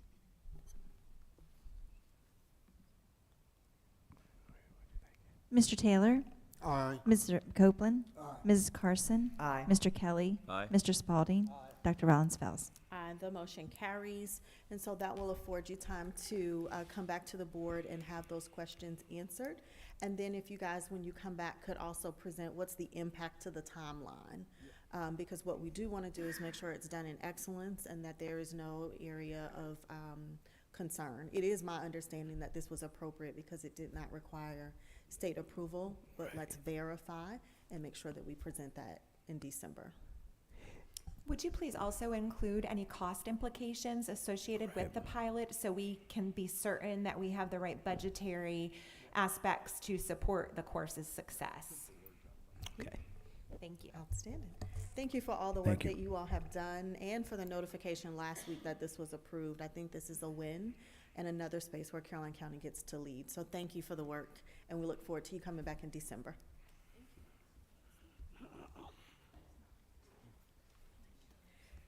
I'd ask Mr. Wick to please come forward at this time for our first read of our wellness policy updates.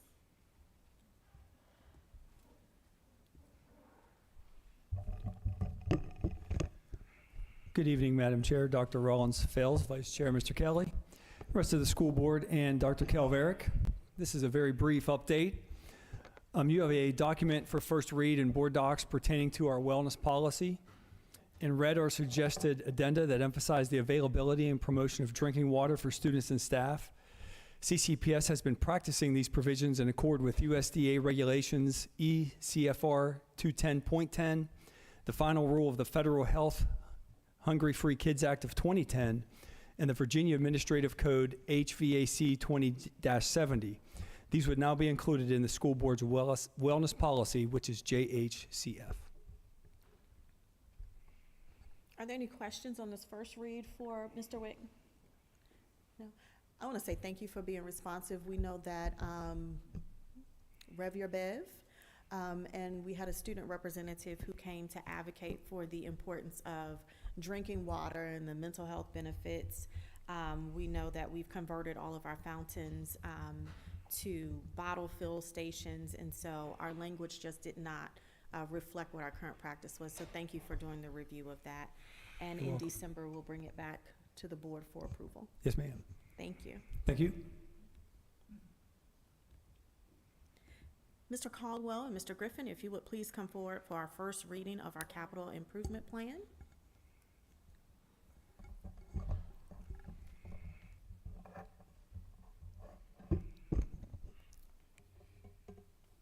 Good evening, Chair Dr. Rollins-Fells, Vice Chair Kelly, members of the board, and Dr. Kelverick.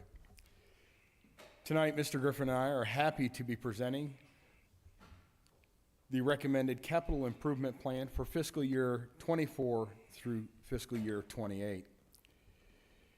You will all find in your board docs the entire list of CIP requests that are included on the capital improvement plan. Tonight, we define the difference of capital improvement versus capital outlay. Explain the process and timelines of the capital improvement plan, present data and pictures, and lastly, address any and all questions, comments, concerns the board may have. The CIP process and timeline consists of 5 steps, which includes a digital survey to receive project requests from stakeholders, walkthroughs of each facility to gather information from stakeholders on projects, CIP committee meetings to review requests and priorities, review of all data for price verification, a workshop with the school board members along with school board meeting, presentations for school board review and adoption, CIP submission to the county planning department, and lastly, requesting a meeting with the county staff to review the priorities. A capital improvement project or expenditure must be valued at $50,000 or greater and provide a new or expanded level of service in order to be included in a capital improvement plan. Capital outlay budget is any request that does not expand service over current levels. Our goal is to align all requests from our stakeholders with our strategic plan, Achieve 2027. To include teaching and learning, relationships, health and safety, talent management.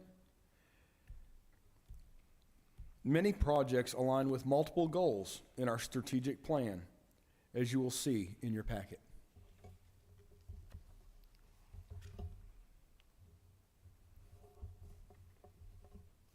Achieve 2027. Teaching and learning. Goal 1 includes academic excellence, accesses and opportunity, and profile of a graduate. For Goal 1, teaching and learning, we have the CHS turf field, which is a critical need and would fall under access and opportunity, as well as Goal 2, wellness. New turf is needed due to the field being used by multiple teams and grades including JV and varsity from both CMS and CHS. Caroline High School's renovation of the cosmetology lab, which is an instructional need and would include academic excellence, access and opportunity, and profile of a graduate. The need for an updated and instructionally functional lab is overdue. Also presented is the critical need of, also presented is the critical need of classroom technology funds to support classrooms with replacing failed projectors with TV monitors, provides longevity, less maintenance, and better quality sound, therefore falling under profile of a graduate, academic excellence, and access and opportunity for our students. Caroline High School has a critical need that's been recurring CIP item, which is HVAC units needed in the carpentry, auto, agriculture classes due to extreme conditions in winter and summer months.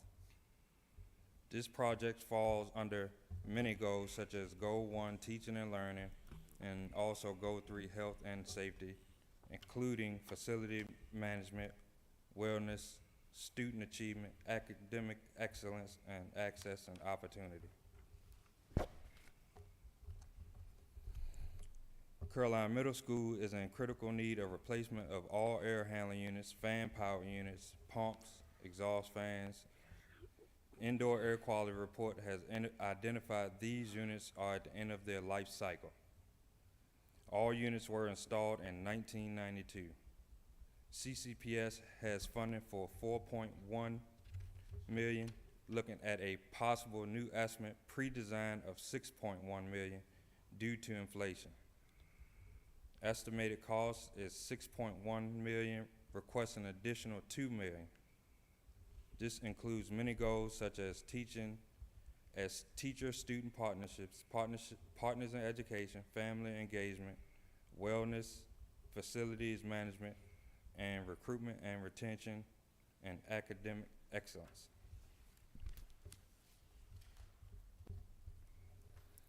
Achieve 2027. Relationship Goal 2 consists of communication, teacher and student partnerships, partners in education, and family engagement. In Goal 2, relationships presented is the extreme critical need for a multi-purpose facility, which has been a recurring CIP item for a few years now. Falling under teacher-student partnerships, partners in education, and family engagement, a multi-purpose facility would benefit cheer seasons, wrestling, physical education, storage space, strength and conditioning classes during the school day, along with providing space for training/sports during inclement weather. The current structure pictured above is being used for middle school wrestling practice. This has been a highly requested item from parents, students, CCPS employees. Also requested are new marquee signs for all 3 elementary schools, which includes communication, family engagement, teacher and student relationships, and partners in education. Current ones are outdated. Last year, CMS, CHS, and school board received new marquee signs. Achieve 2027. Health and safety. Goal 3 includes wellness, crisis prevention, and preparedness, and facilities management.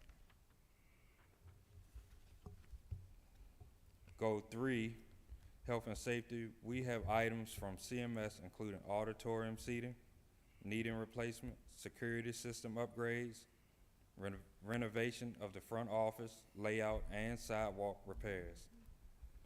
All of these are critical needs and mandatory safety issues, and all fall into crisis prevention and preparedness, facilities management, and wellness. The current auditorium seats are damaged, broken, noisy during programs, and very well worn. The current security system panels and devices repeatedly fail due to the age of the system. Replacement of the security system would include new keyless entry. The current sidewalks are uneven and posing a tripping hazard. Recessed lighting near the front sidewalk needs replacement or removal, and some sidewalks need rework to correct pedestrian flow. The CMS current front office layout needs reconfigured to assist with enhanced building access. Continuing with goal number 3, health and safety, presented is the CHS fill, chip, and seal or entire parking lot redo. The Madison Playground, new transportation facility, and CHS restroom refresh located near the old gym and being critical needs and safety issues. The CHS student parking lot is necessary due to deteriorating cracks throughout the pavement and fading markings. Making these repairs or redoing would prevent a crisis and ensure safety of students and staff. A new transportation facility has been a recurring CIP item falling under facilities management. The current transportation facility is very outdated, aged, and well beyond life cycle to be productive. Fleet has outgrown the current location size and the ability to house buses and vehicles. Shop equipment are no longer adequate for new and current buses, and there is limited office space for meetings or trainings. The Madison Playground has been requested by staff, community members, parents. Currently, the playground has limited equipment and is in critical need, including wellness and facilities management.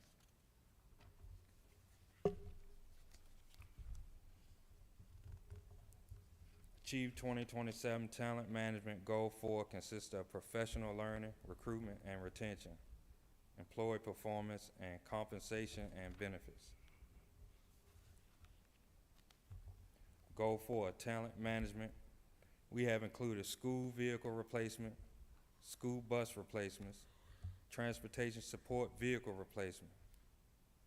New student transportation cars are very needed due to current ones being aged and costly to repair. Continuing with the bus replacement schedule, new buses allow replacement cycle to continue that is already in place.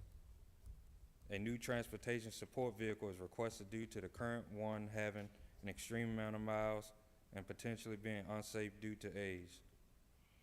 This vehicle is also utilized by the road crew during inclement weather. Replacement of these vehicles will fall under both safety concerns and replacement cycles, as well as staff professional learning, recruitment and retention, and employee performance. Continuing with Goal 4, Talent Management, we have maintenance utility body replacement trucks and replacement of teacher laptops. Both included professional learning, employee performance, and recruitment and retention. Current maintenance utility trucks and vans are aged, outdated, constantly breaking down with costly repairs. The fleet of teacher laptops need to be refreshed each year.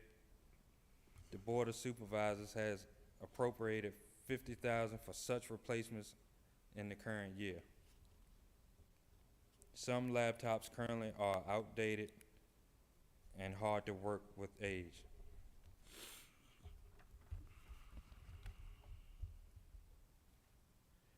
Thank you, Bradley. Our CIP committee includes Caroline County Public Schools staff across the division, community members, school board members, and parents of Caroline County Public Schools students. The above listed items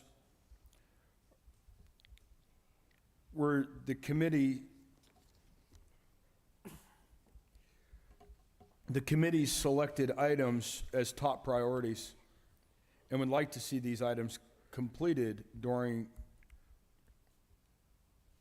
would like to see these items they'd like to see completed during their first kickoff meeting.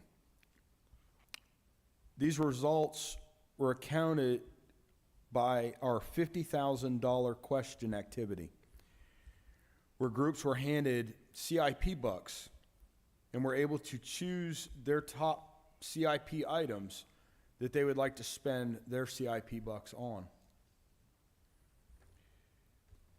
Listed on this slide are the school board's top choices for their CIP priorities, which were also calculated by using the $50,000 question activity, including the same process of the CIP bucks as the committee.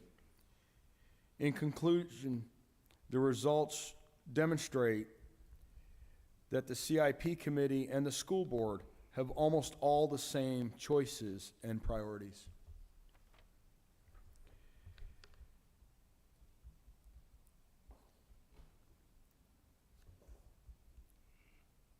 For the fiscal year 2024 CIP budget, we are requesting a total of $44,903,000 $48,971.21. For the fiscal year 24 through 28 budget, we are requesting a total of $48,983,377.61. Lastly, we have our capital outlay budget request equaling a total of $350,950. We would like to thank each one of you for your time and attention. And at this time, we'll entertain any and all questions, comments, concerns the board may have. Any questions or comments from the board? I'll look to my right. Just one real quick, which year, budget request do you have the 30 million for the facility in? It is for the 24 fiscal year currently. Okay. You leave you with 14 million for the rest of the stuff? Yes. The Code of Virginia does require, Mr. Copeland, that we submit a needs-based budget. That is a critical need that has been identified. We do recognize that this may require alternative funding sources, such as a future bond referendum that we will need to go to the community after Board of Supervisor approval for that to be included upon a future election ballot. Thank you, Dr. Calvert. That clarifies the point I was trying to push to. Are there any other questions? Mr. Kelly? Well, in regards to the $30 million transportation facility, is that, who owns that? Is that the county or the school division? Current facility is owned by the county. So who uses it? We do solely. So it's just the school division then? Okay. All right, thank you. Ms. Carson, did you have a question? Okay. Thank you for the information, and I think it's good to see that the way that the committee and the community has ranked these items matched what the board sees as important. This has a large sticker price to it, but we are a large facility, and this is just what it takes to maintain what we do. I do have one suggestion for consideration.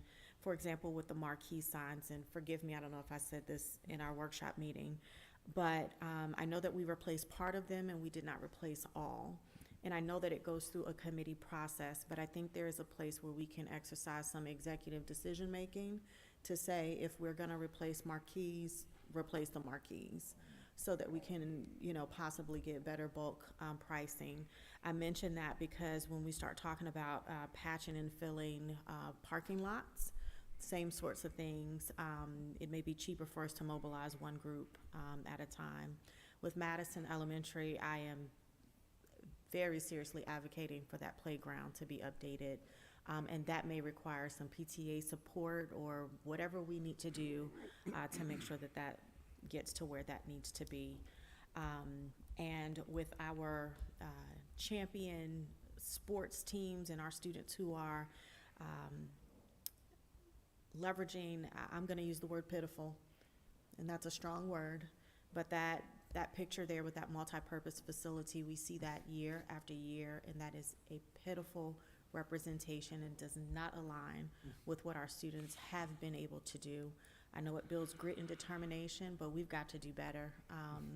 And so we know that's a large ticket item, but we also know that the school is a hub here, and that we can leverage these places for Parks and Rec, when there are community events that need to happen, et cetera, et cetera. So I'm hoping that the community will get behind these needs and help us to advocate for what we need to do. And then internally, let's be wise about our decision-making and how to best leverage our funds. So thank you both for the presentation, very well done. Thank you so much. This item is just for first reading, and so there's no action that's being requested at this time. Thank you. At this time, I'll look to my right and start at the end with our board committee reports and comments. Mr. Taylor, do you have any comments this evening? No, I don't have any comments. I would just like to thank the board for the condolences that I received in the recent passing of my mother. It's a beautiful plant. I'd like to thank Dr. Calvert personally for coming by the viewing, and also Ms. Nancy Carson as well. And not only those two, but I got text messages and phone calls from most of the board members, all the board members really. So I just want to say I really appreciate that. We are a family.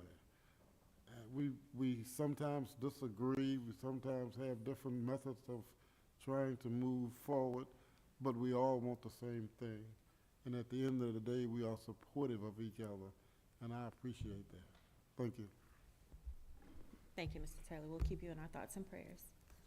Mr. Copeland? Yeah, just a few things. The Chesapeake Bay Governor's School, which committee I'm on, met virtually for an emergency meeting, and the Commonwealth Governor's School had a parent-teacher organization picnic at Belvedere Plantation, which was interesting to see. It'd been a long time since I'd been back to Belvedere to see all the neat things. I'm extremely proud of our football team and the sports teams, and double secret proud of our staff for handling the Friday tornado issues and today's power outages. You did an awesome job. Thank you very much. That's all I have. Thank you, sir. Mr. Spalding? Yes, Madam Chair. I'm sorry we don't have more people here tonight. I'd like for everyone to hear this, but those that are here, I think this will be interesting to you. John mentioned about football team. Football team has won more this year than it has in the last 30 years together. I mean, that's astounding. I mean, it just blows my mind. I can remember in '93 when we won the regional and so forth. But here's the thing of it. We're starting to get recognitions. I don't know if any of you get in the paper. I'm about ready to drop it anyway, but I'll give this to you. The all-district teams are picked by the coaches, not sports writers. They have their own little all areas and stuff like that. No, these all-district teams are picked by the coaches and their staff and so forth and all. Give you an example. I'm not going to read all the kids' names. Football team had 9 all-district players. 9. That's unheard of. The volleyball team, I lost my article on it, but they had either 2 or 3 all-district people on that one. Field hockey had 4. This is just great. This is just great. These kids go out there and they work hard, and they're starting to bring pride back to the school that hadn't been out there in a long, long time. Believe me, in a long, long time. And I'm so excited for them. I couldn't get down to Petersburg last week to see them play, but I will be in Brentsville come Friday night, hell or high water. And it might be just that, I don't know, after tomorrow, but anyway. But anyway, when you get a chance, congratulate, like I said, there's so many of these kids, I've got them marked here. But we'll probably go over them again next month. And when they come down at that front, I want to be down there with them and just congratulate them because they've done a tremendous job. Coach Johnson, their new football coach, Coach of the Year. Coach of the Year. And like I said, he's picked by his peers, not by the newspaper, okay? And I just wanted to pass that on, and that this is something that people don't understand. You have to be in it and so forth. No, it brings so much pride to the school to have sport. I mean, the kids are talking about it. The teachers are talking about it. It's a whole new ball game, so to speak, when you have a good program going on.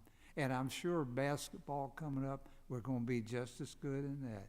So that's all I have, Madam Chairman. Thank you, Mr. Spalding. Mr. Kelly? Yes, ma'am. Going with what Coach said, the sports teams are doing great, but the thing that I like the most is that when we go, because gone to several games is the crowd. We have a large number of people, and we've been blessed for the most part with some really great weather. So it always makes me, I like going out there when there's a lot of people, because then the crowd gets rowdy, and like Coach said, it changes the culture when you're winning, but it brings more people become emotionally invested. I would like to thank Travis Clark, Kelsey Cullinan, and Kemi Smith for starting the CMS Swim Club. We do have a summer swim team at the YMCA. We do have a high school team, obviously, and we have a year-round team that we run. But the middle school team, that club, is going to do wonders, because we're getting a lot of students who don't necessarily live within walking distance or close driving distance for parents, and give them the opportunity. Because the problem that we have with a lot of our sports is that we have students who wait until they're 9th grade or 10th grade to go in and get started. And by that point, I don't want to say it's too late, but we regularly compete with students from other school divisions who have been playing sports for years. That's what makes it more impressive when you say that our field hockey team is growing by leaps and bounds, because we have consistency with coaching. We have players who are coming out starting in 8th grade, and I know Travis Clark has been talking about trying to get field hockey at the middle school. So I think that is absolutely wonderful when we can open those doors to children who don't normally have that. The YMCA, thank you guys so much at the Caroline YMCA for giving our high school team those 6 lanes for 2 hours, where there's nobody else that's in there, so we can get the middle school in there. And I will say this publicly: if you are a high school student and you are wanting to make some money, they are hiring. So it gives you 2 great things that are going to look really good on your resume. One, you got a job, you're making money, that helps. But number 2, you're also able to give back to your community and volunteer by helping with a variety of programs that they have. They are hiring lifeguards and any other positions that you could probably think of. Right here, I want everybody to look at this, not for me, but for them. I don't think a lot of people realize the time and effort that our board puts into their own development.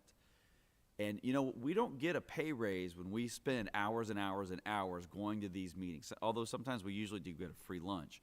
But getting master board training was an all day, and it was multiple days where we all agreed to go. So I would like to thank the board for their time, commitment, and investment in being better leaders for our community. Again, as someone who has a child in the school division, I'm glad that we're invested. We don't get in the news a lot, and that's good. That is really good, because we're not out there grabbing headlines and saying stuff we shouldn't be saying. We're taking our time and our effort and our energy and putting it forth and trying to make ourselves better for everyone. Dr. Calveric, thank you for helping keep us where we need to be. We're making sure that we're dotting the I's and crossing the T's. And Lisa Stevens, thank you so much for sending out the reminders constantly. And when we miss stuff, we get our hands smacked and we get reminded. And you've got 2 days to let me know whether or not you're going to that meeting. So thank you. Madam Chair, that concludes my comments. Thank you, Mr. Kelly. Ms. Carson? I have a few. I also wanted to say the Armstrong football game was awesome. And look, hopefully we have another good evening this coming Friday night. And our school representative is also on the football team, and go Adam and team. I also, yay. I also wanted to say the Caroline Educational Foundation, we were lucky enough to have wonderful people who put grants in, and we gave 11 grants totaling $5,493.90. 4 of the grants went to the high school, 1 for Lewis and Clark. Madison had 2. 1 was a joint one with Bowling Green, and Bowling Green had the 1. Lotus Academy got 1, and CMS got 1. And we are always looking for partnerships with other businesses. We're also always looking for members. We meet quarterly, and if you have any questions, you can email me or Dr. Broadus. Lisa Stevens could let you know, but we meet, we'll be meeting January 25th, April 26th, July 26th, and October 25th, and we always meet at 10 o'clock at the school board office, and our meetings last maybe an hour, and we are always looking for donations so we can keep on giving more and more scholarships and grants. And also, CHS basketball begins this coming Wednesday night. Go Cavs. And I am so proud of our VSBA board. Not only have we been able to keep the board, do the board of distinction, we have maintained being a master board and a board of distinction. And tomorrow is Take Your Legislator to Work Day, so we have quite a few coming to the high school and touring the schools, and thank you very much. Thank you, Mrs. Carson. Mr. Swanton?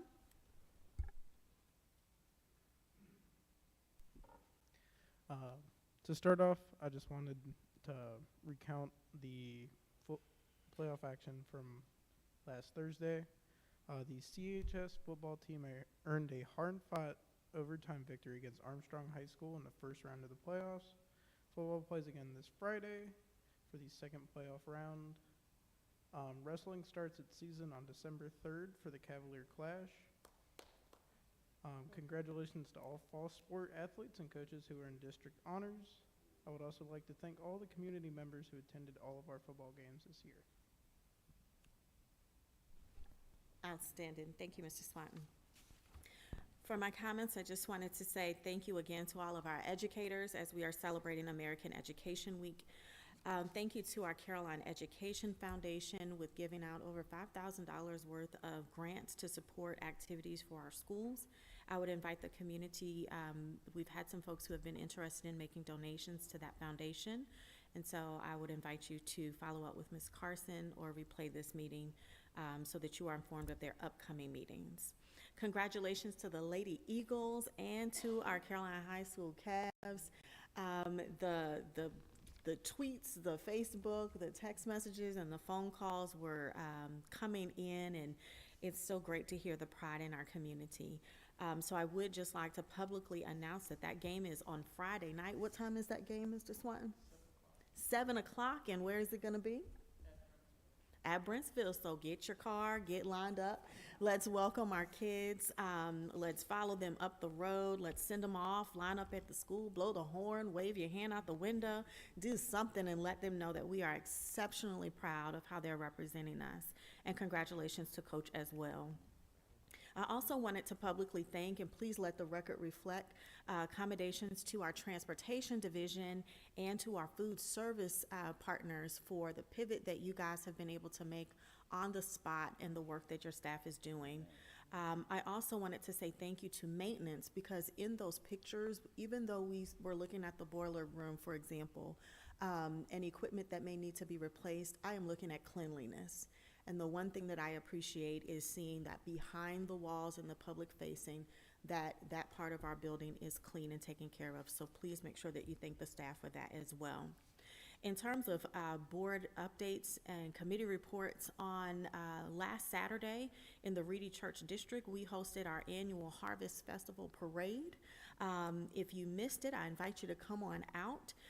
You have to pre-order your stew or get in line and take a chance on having some available. I was able to snag some of that from the Fire and Rescue Department, so glad to support them and enjoy a delicious meal where I did not need to cook. We also want to celebrate Ms. Karen Mott and the CHS Band. I want to personally thank her for the work that she has been doing. And when I tell you that the kids were high-stepping and the style of our marching band is being diversified so that our kids are competitive. And as such, I need to see the treasurer, Ms. Flint, or Mr. Wick, not Mr. Wick, excuse me, Mr. Just, because I have a check for $1,000 that I need to present to you all. And we also won a trophy for the first place band at the Harvest Festival. And so they represented. We also, I had the opportunity to walk in the parade beside the big blue bus, the Caroline Cruiser, and it is still quite the buzz of the community. It was really amazing when we go out, and I have the chance to stop by to see kids light up because they get free books.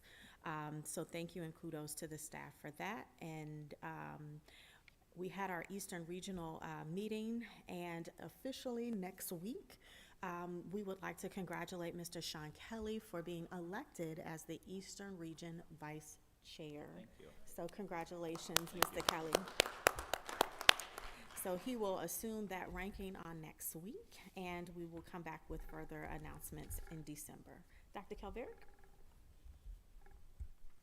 Thank you, Dr. Rollins-Fells. I do have a series of brief announcements this evening. First, I just wanted to talk briefly about the innovation, access, and opportunity that I witnessed tonight. Talking about innovation grants, CMS Theater Arts new program, cybersecurity, entrepreneurship, the Future Builders program, the AP African American Studies course, a feeder program for swimming. We are creating opportunity for our children when they express interest, and that's how we do business, which is really exciting, and it's aligned with Achieve 2027. But I really would like to begin my comments tonight just by sending my heartfelt condolences to the UVA community.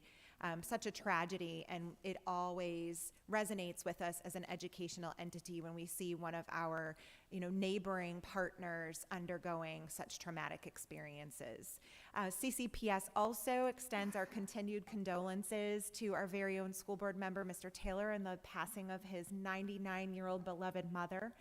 Also, we were just notified that Mr. Wayne Akers has passed away this past weekend, and he was a servant leader who served on the Board of Supervisors for a large number of years, 30 plus years serving our community. So definitely want to wrap our arms around the Akers family. The last 2 official school days have certainly brought unanticipated circumstances to our doorstep, between the tornado warnings on Friday and, of course, this morning's unexpected power outages. But I just want to share that our students handled both of these disruptions with such flexibility and grace.